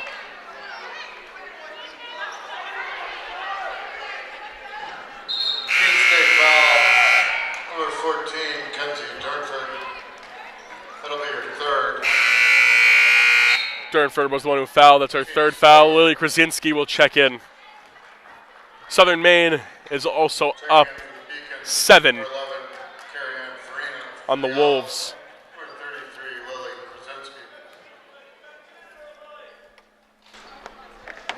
Green hits the first. The line for the Beacons, Sonny Green. 2:10 remaining in the third quarter. Keene State up 13. And Green misses the second one. McAvoy looking for some help, looking for a screen. Lee will set it, goes right around it. Here's McAvoy, jump stop, over to Krasinski, over to Gagne. She'll tee up for 3. Liz Gagne from downtown. Elizabeth Gagne for 3. Puts them up 16. Farina.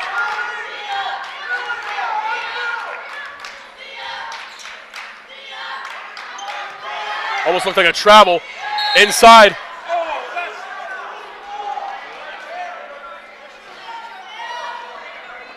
And Samantha Lee picks up her third foul. You have to assume that Coach Boucher is just going to keep her out there for the rest of the third quarter.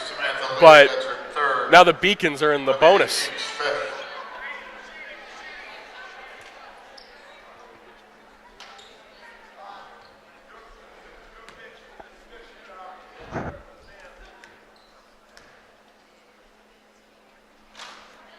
Green misses the first.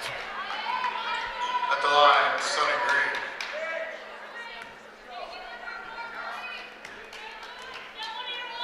Green. Green cans the second.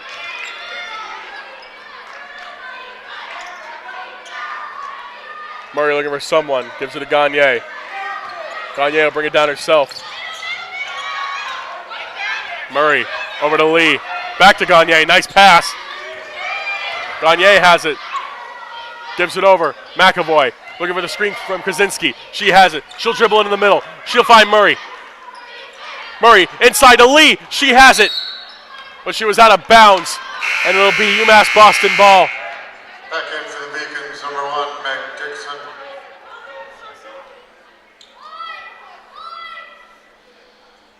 Let's go, Kerry! Come on, kid. Let's go, Pig! Farina.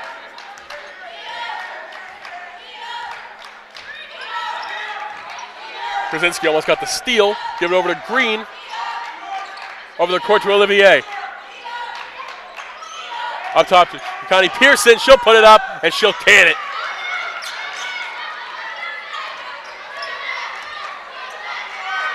Murray. Over the top to Krasinski. She'll give it to Gagne. She has it. She'll tee up. Can't hit. Olivier with the board, and Krasinski fouled her. And that'll send it to the line. Krasinski, her second. Team's over the limit. Let's go, Beacons! Come on, girls! Let's go, BB!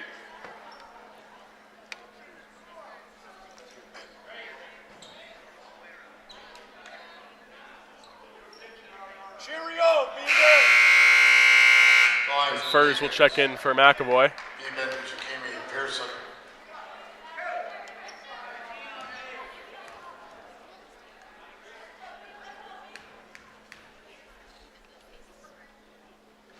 It's the first. Checking in for the Owls, number 10, Grace Furs.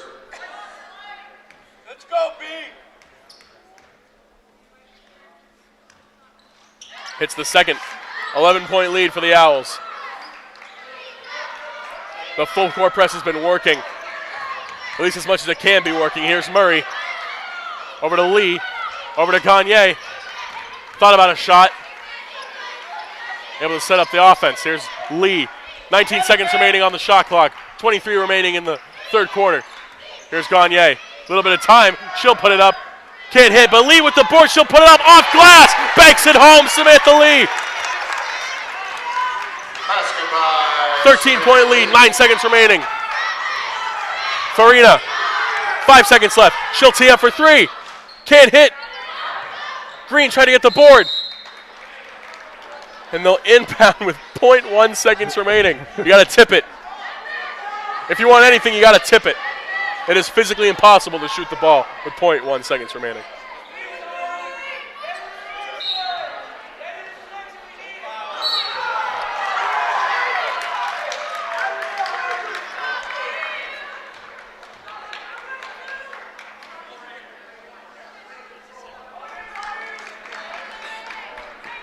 UMass-Boston foul, number 1. And Meg Dixon picks up the foul. Her first. Logan, I don't think they're going to score here. Believe, JJ. Lee wanted it. She thought she could go up and get it. And with that, it'll take us to the end of the third quarter where the score is 53-40. We'll be back shortly.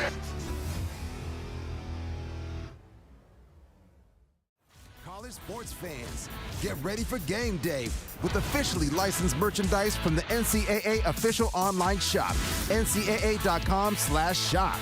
Get the whole family geared up with the best collection of apparel and accessories, including t-shirts, sweatshirts, headwear, championship gear, and more. Visit the NCAA shop for today's special offer and rep your favorite team now. Only at ncaa.com/shop. Pay attention. Welcome to Fandom 101. We'll cover the tools of the trade from foam fingers in the wave to the super secret wave. How's that for a course description? Lesson 1, your game starts long before the opening whistle, so arrive prepared. 2, if something piques your interest, raise your hand. And 3, work in groups. NCAA championships. Attendance is encouraged. Passion is mandatory. Get your seats today at ncaa.com/tickets. Class dismissed.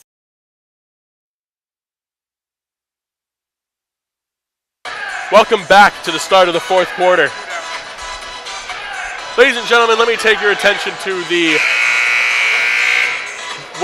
I believe the WestCon and Southern Maine game. I get my Connecticut's confused, Logan, I apologize. But the Huskies are up 11 with 7 minutes remaining in the fourth. That is a very huge deal as we are up 13 at the start of the fourth.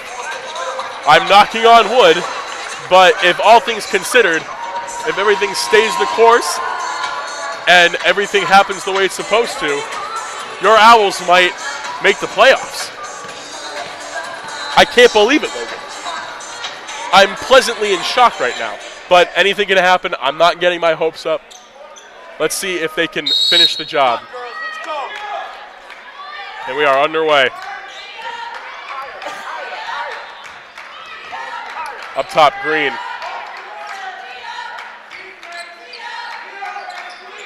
Over to Dixon. Maybe a foul from Furs. Keene State foul. Number 10, Grace Furs. That's her second. Team's first. Green will take it out. Up top, Farina. Go! Go! Farina has it. She'll put it up.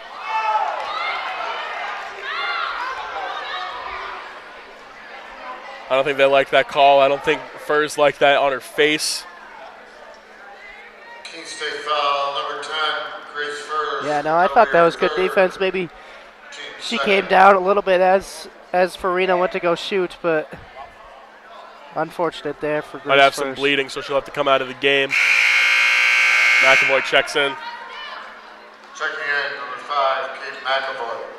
If you're UMass-Boston right now, you kind of go into survival mode because they're also playing for their season. So it's one of those things that when it happens like this, the only thing that you can do at the moment, you're only down by 12 now. You go into survival mode. You want to play a little bit more physical. You want to try to take Keene State off of their game. That's probably why they decided to do a full court press, and they're going to do it again right now. Let's see if Keene State can break it like they have been a little bit. McAvoy over to Lee, but they turn it over. Oh no. Go! Farina over to Olivier. She can't hit. Green will grab it. Meg Dixon left wide open.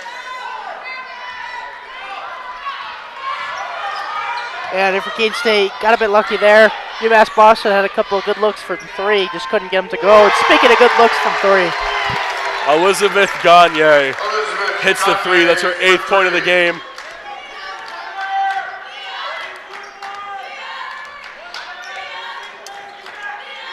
Over the top to Green. Ball almost taken by Krasinski. Some very ill-advised passes here from UMass-Boston.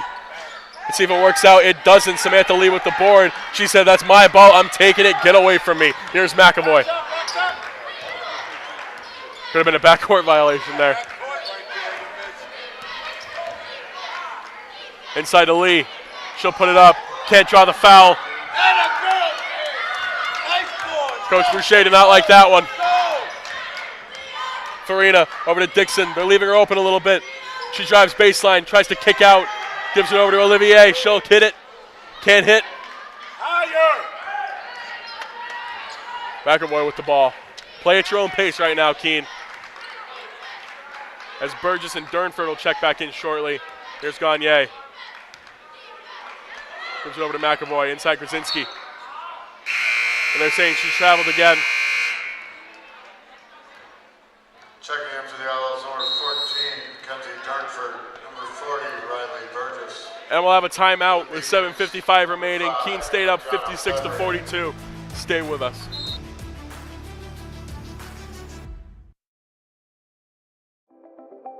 It's always been more than just a game. It is a legacy. Support the USA Basketball Foundation as we look to expand that legacy. For her, for them, for us. All of us, together.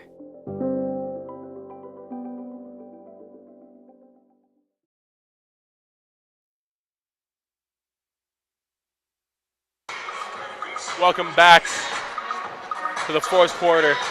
Keene State up 14 with a little bit less than 8 minutes remaining. Logan, I don't think that it's an understatement or an overstatement to say that this is the best game that these Owls have played in this gym all year.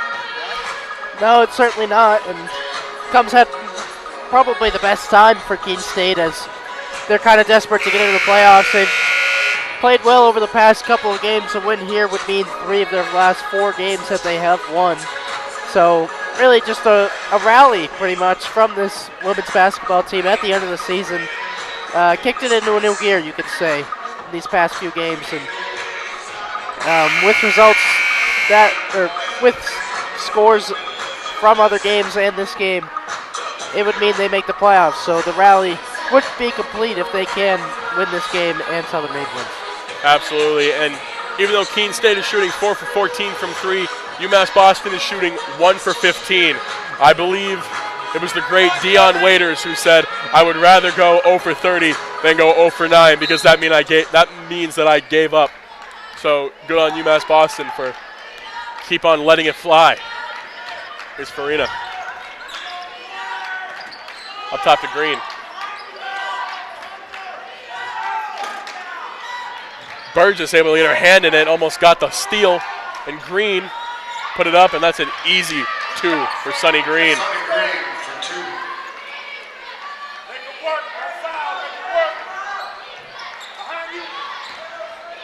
Gagne over to Lutzy. 2-on-1. Lutzy puts it up, and what a block from Dixon, but Durnford gets the board, and she'll clean it up. Kenzie Durnford.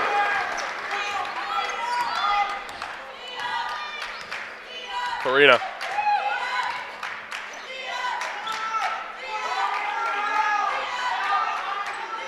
Fevry back up top to Green. Left alone a little bit, and that's a travel by Sunny Green.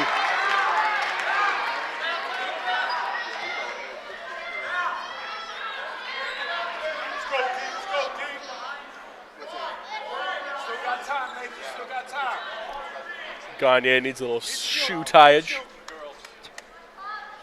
Keep driving. Get that ball back. Over to McAvoy. McAvoy lost her dribble, gives it over to Gagne. Gagne lost her dribble, gives it over to Burgess. Back over to Durnford. Knight, what a pass over to Durnford. She still can't hit. Here's Farina.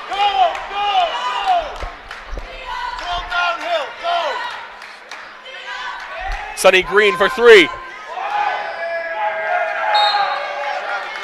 If you're UMass-Boston, the reason that you haven't really been scoring recently is because you just keep settling for threes. Like you said, they were 1 for 15 when we came back from commercial break, and I think they've shot a couple since then, but they're just settling right now and not really getting great looks for them. Yeah, you got to be able to position yourself, and they're working from the outside in. If you work from the inside out, you'd be able to get better shots, but they're rushing them, and they're just working from the outside in, and that's not going to work, especially if you're down 14 points with 6 minutes left. Gagne. She'll put it up and lays it in, Liz Gagne.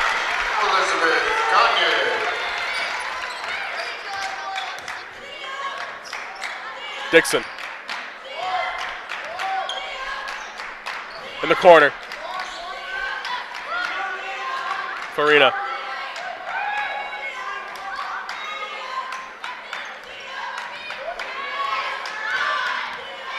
Eight seconds left on the shot clock. Here's Farina trying to get free. She'll put it up, and she'll hit it.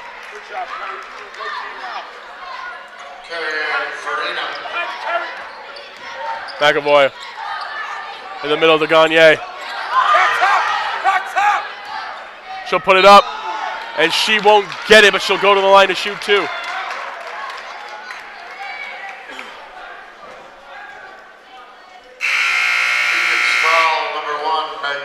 Murray will check back in along with Alexa Potter for UMass-Boston. Yeah, Logan, we're looking at it. It's 1 for 16 from three for UMass-Boston right now. Those are tornado numbers. It is not what you'd like to see. Gagne puts the first one up, hits it.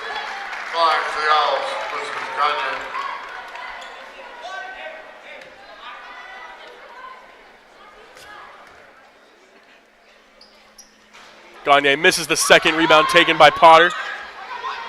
61-46 lead for the Owls. Pearson almost traveled. Fevry.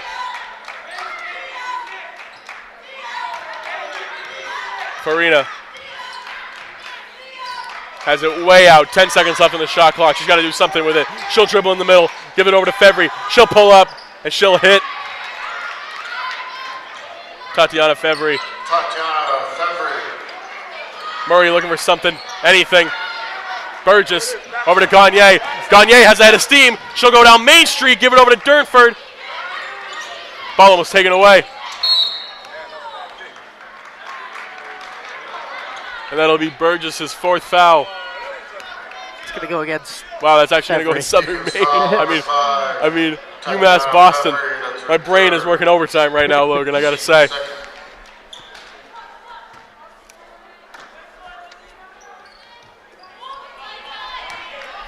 McAvoy. And that came off of Murray's legs. Keep playing, girls. Come on, it's not over.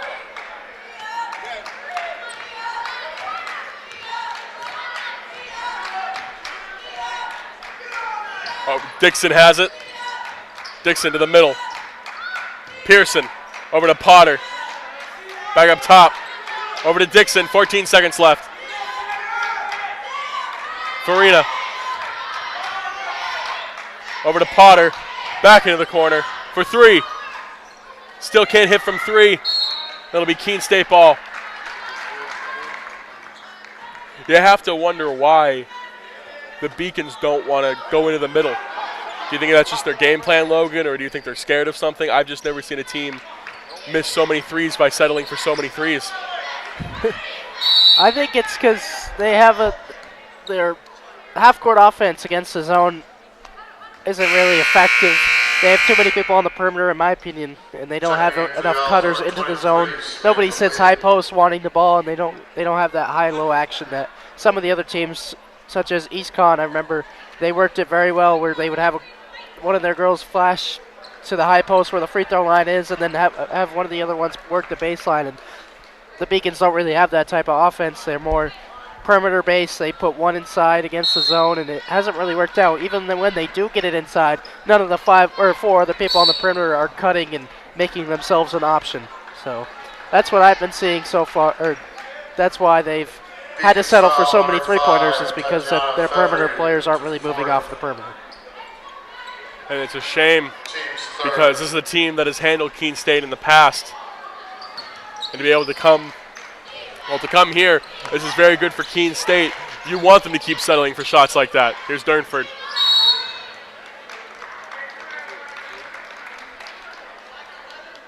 That'll be a foul on Farina. Going over to the Southern Maine and WestCon game.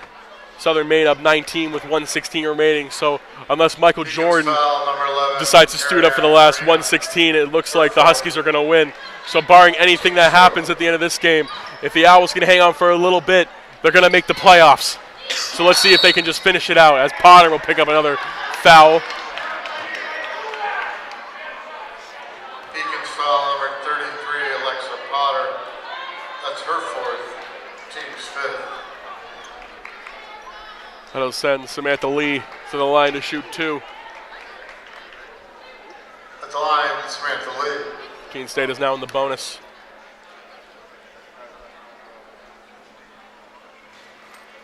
Lee can't hit the first one.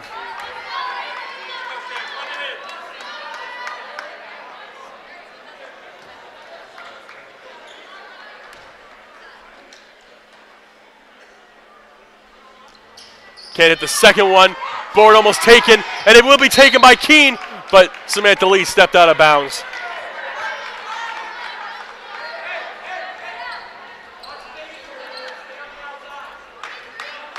Come on, Kerry! Let's go, baby! Farina. Down to Fevry. Over to Dixon.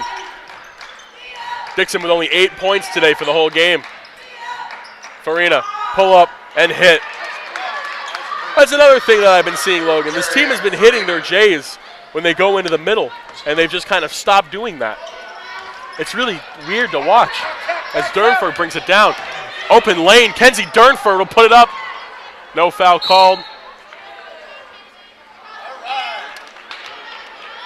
And that to me really, it was an open lane, but if you're Keene State, that's not something you want to continue to do. Maybe you could have gone to the line there. Maybe you did get some contact.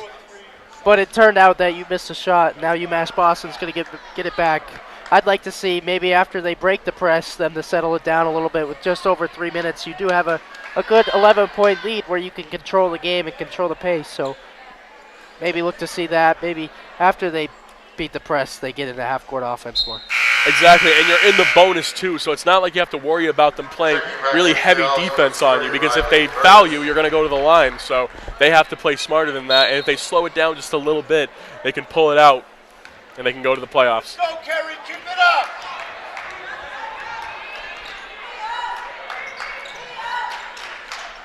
Farina. Over to Dixon. Dribbles to the middle, in traffic.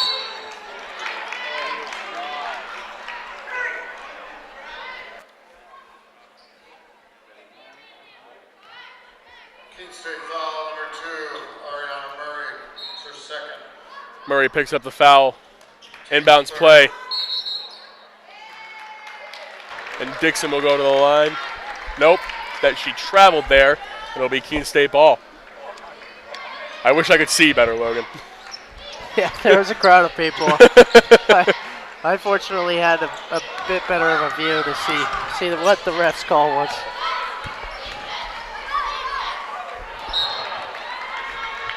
And that'll be UMass-Boston ball. And from what I see right now, the Huskies have beaten the Wolves 71-54.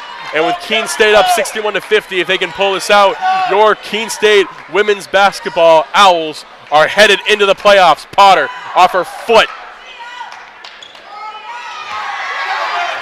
And it's a foot race to the ball.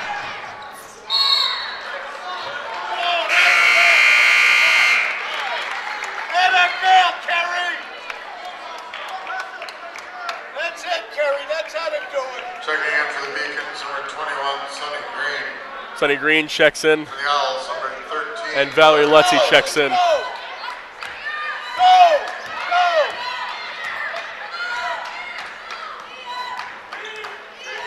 Farina will bring it up. She'll put it up.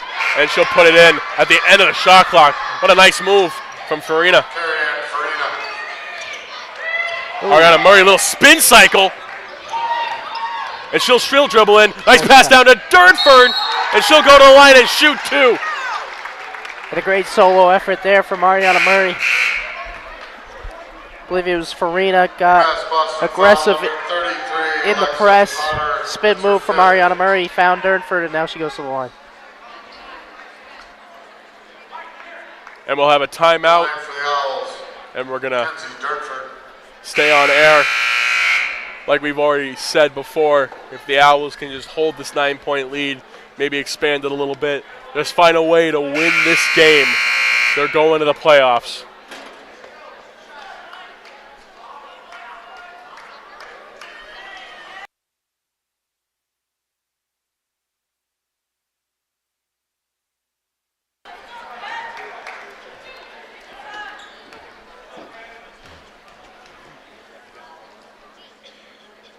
First one is good.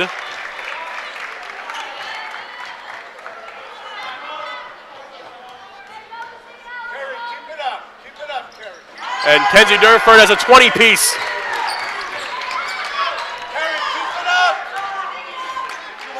Her and Murray have combined for 35 points this afternoon.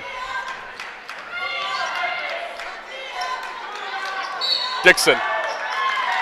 That's a travel.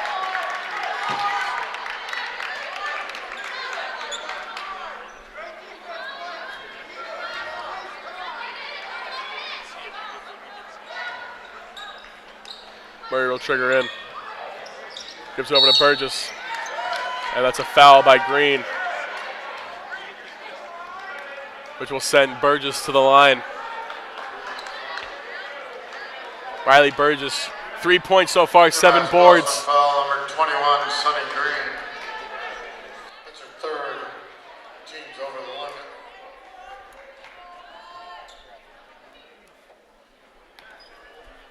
Flying for the Owls, Riley Burgess. Keene State shooting 14 for 20 from the charity stripe. Great all-around day for them. Kenzie Durnford. Thought that foul call was on Durnford. I think Durnford thought that foul call was on Durnford. Deacon's foul, number 1, Meg Dixon, her third. And Gagne will go to the line to shoot 2. The line, Elizabeth Gagne. Cans the first one.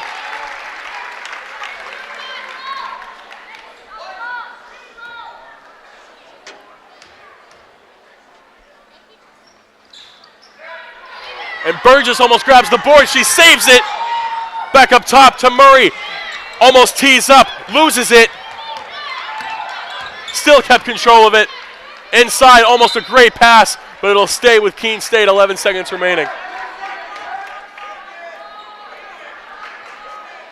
Coach Boucher looks ecstatic.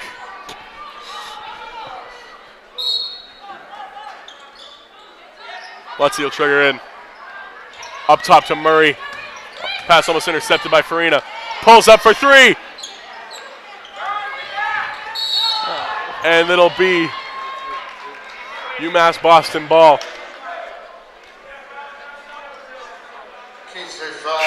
1:28 remaining in the fourth quarter. You can't help but feel super happy for these girls, Logan. All season, they've come in here. They've had some pretty ugly games in here, whether it was on offense or defense. We never really had a game where we thought that they put everything together, but they have put everything together on both sides of the ball tonight. And it must be pretty emotional, especially for Michelle Labonte, who came in and scored the first points tonight. I think they look at their senior captain and say, this is what she would have wanted. She wanted to lead us to the playoffs. And now that they're going to the playoffs, it might be without her, but they're doing it in her spirit today.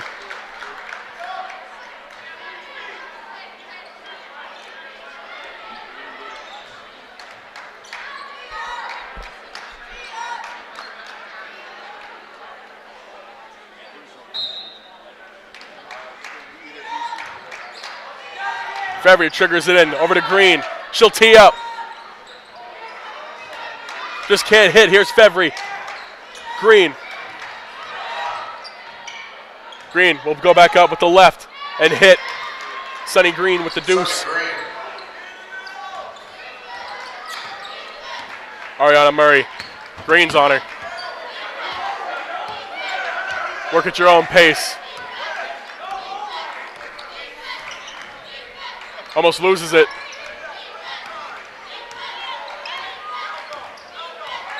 Murray looking for something, 9 seconds remaining. Down low, here's Gagne. And she'll go to the line.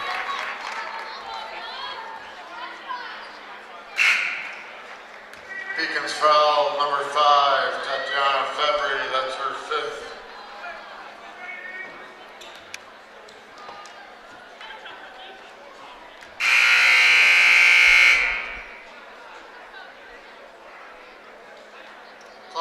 And Brigham will now check in for the Beacons.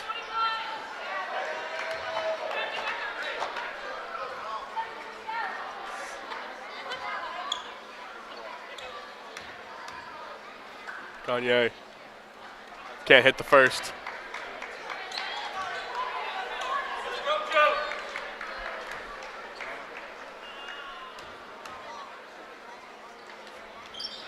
And Gagne will hit the second.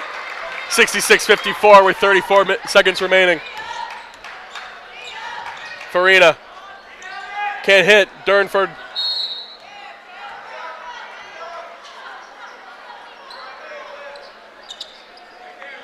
It'll be Keene State ball. 27 seconds remaining.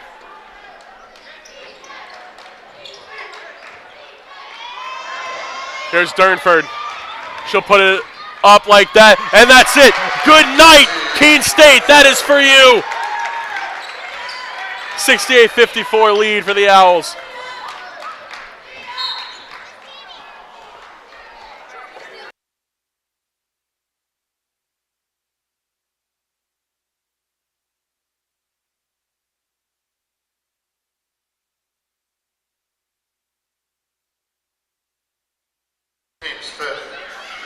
Farina cans the first. Curry and Farina at the line. And cans the second.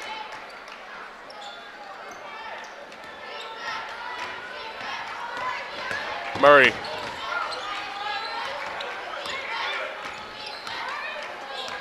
With 8 seconds left. And she'll dribble it out. 3 seconds remaining. 2 seconds, and that's it. The slipper fits. The Keene State Owls are going to the playoffs. But don't go away, ladies and gentlemen. We'll be back shortly for our coach and player interview. Final score is 68-56. Our campus can be pretty quiet during the summer, but we're still here to show you what your life at Keene State will be like. I'm Emma, a tour guide of the admissions office, and I'm here to answer your questions and show you the parts of our community you're interested in seeing most. You can book a tour at keene.edu/visit or reach out to any of our admissions staff to find out when you can come see our home. Here's a sneak peek at what a tour is like.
Welcome back, ladies and gentlemen. JJ and I are joined by sophomore forward Kenzie Durnford. Kenzie, you guys came in today not knowing whether or not you can make the playoffs. You come out here, you play a great game, one of the best we've seen here all year. You just found out that Southern Maine was able to get the job done for you guys. What does that feel like? I think it just feels really good to know that we're staying alive after everything that's happened this season and facing adversity with injuries and losing close games. I think it just feels really good. I'm really proud of everyone. Everyone did really well today. You and Ariana combined for 37 points today. That's a very large amount of points. What would you say was your biggest factor to wanting to win today? Was it for coach? Was it for you guys? Was it for wanting to make the playoffs? Was it for Michelle because we saw her go out there and get the 2 points earlier? Or was it kind of a combination of everything? I think it was a combination of everything, but I think a lot of it, since it is senior day, was for Michelle, just especially because she wasn't able to play this season due to an injury. And I think we all know she's a big part of this team, and we wanted to win for her to keep her season alive. Perfect. Thank you, Kenzie. Good luck in the playoffs. Thank you.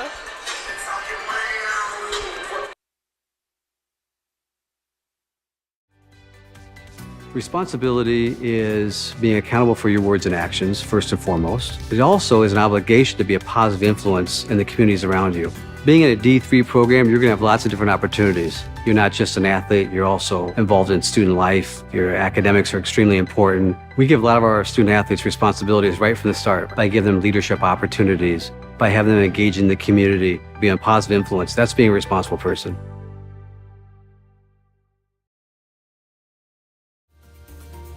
I believe sportsmanship is it's a mutual admiration and respect for your fellow competitors.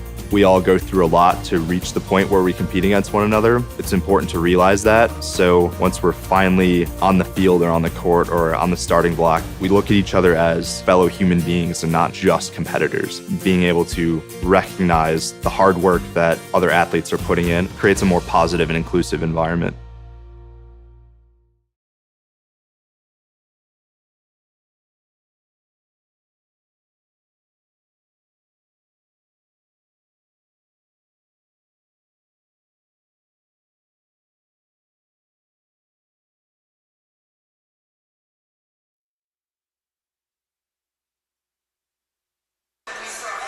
We are joined here now by head coach Keith Boucher. Coach, what a game. We've talked about this all year in your post-game interviews where you said, what is it that we think the girls, what do they have to do to put it all together in order to win? This was 100% from what I've seen, the most complete game that I've ever seen your girls play. Yeah, probably, yeah, because we scored more, obviously. But I got to say, the other night, they really showed their mettle. Castleton State's going to end up 4th in the conference, and they beat us by 14 to 15 here. And we didn't play very well, but we didn't score. But we beat them by 1 up there, and we had to make 2 stops at the end of the game and stop their best player. And that's why we had an opportunity today to win and get in the playoffs. And with Southern Maine beating Westcon, we're in the playoffs. So it's a tribute to their hard work. We got a young team, but they're going to get in the playoffs, and we're going to go play Dartmouth on Tuesday. And we had some big contributions from a lot of people tonight. Kenzie was great on the boards, and she scored, but Liz Gagne was phenomenal. I can't say enough about Liz. And we just got different spurts. We got big things from different people. So it's great to see. I'm really happy for the kids. And Coach, today's win makes it 3 out of your last 4. What are some things that you've seen in those 3 wins recently, and what are some things you can bring into the playoff game? Well, I think the most important thing is that, and we didn't use any of our timeouts. I probably should have used them, but I'm a hoarder of timeouts, and sometimes it hurts us. But I didn't want us to slow ourselves down, if that makes any sense. I wanted to keep playing the flow of the game because I thought we were defending well. But what I've seen is our focus, the ability, like I talked about the game on Wednesday, our ability to take in what's being said during a timeout or at halftime, and then the transference onto the floor has been much better. The one thing we got to do a little bit better is when your clock is your ally, you don't want to foul. And we were fouling with a couple of fouls down here, at the other end when they got to go 94 feet to score. But other than that, the kids just worked their tails off today. And you know what? Senior day, great for Michelle. Hey, Michelle got us going. She got 2 points, right? Yeah, she got us on the scoreboard. Maybe that's it. Maybe we should start with each game, letting one team score and the other team score, and then we'll start the game, and maybe we can win that way every time. I don't know. It breaks the seal a little bit, Coach. Congratulations on making Thank the you playoffs. very much. Appreciate it. Good luck. Thank you, guys.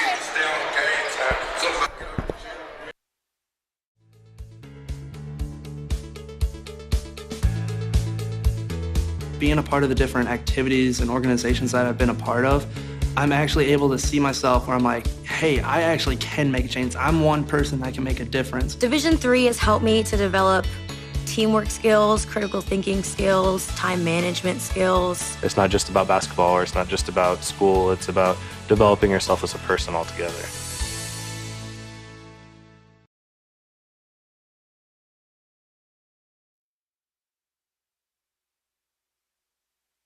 And that'll do it for the women's game today. Pulled out a nice win.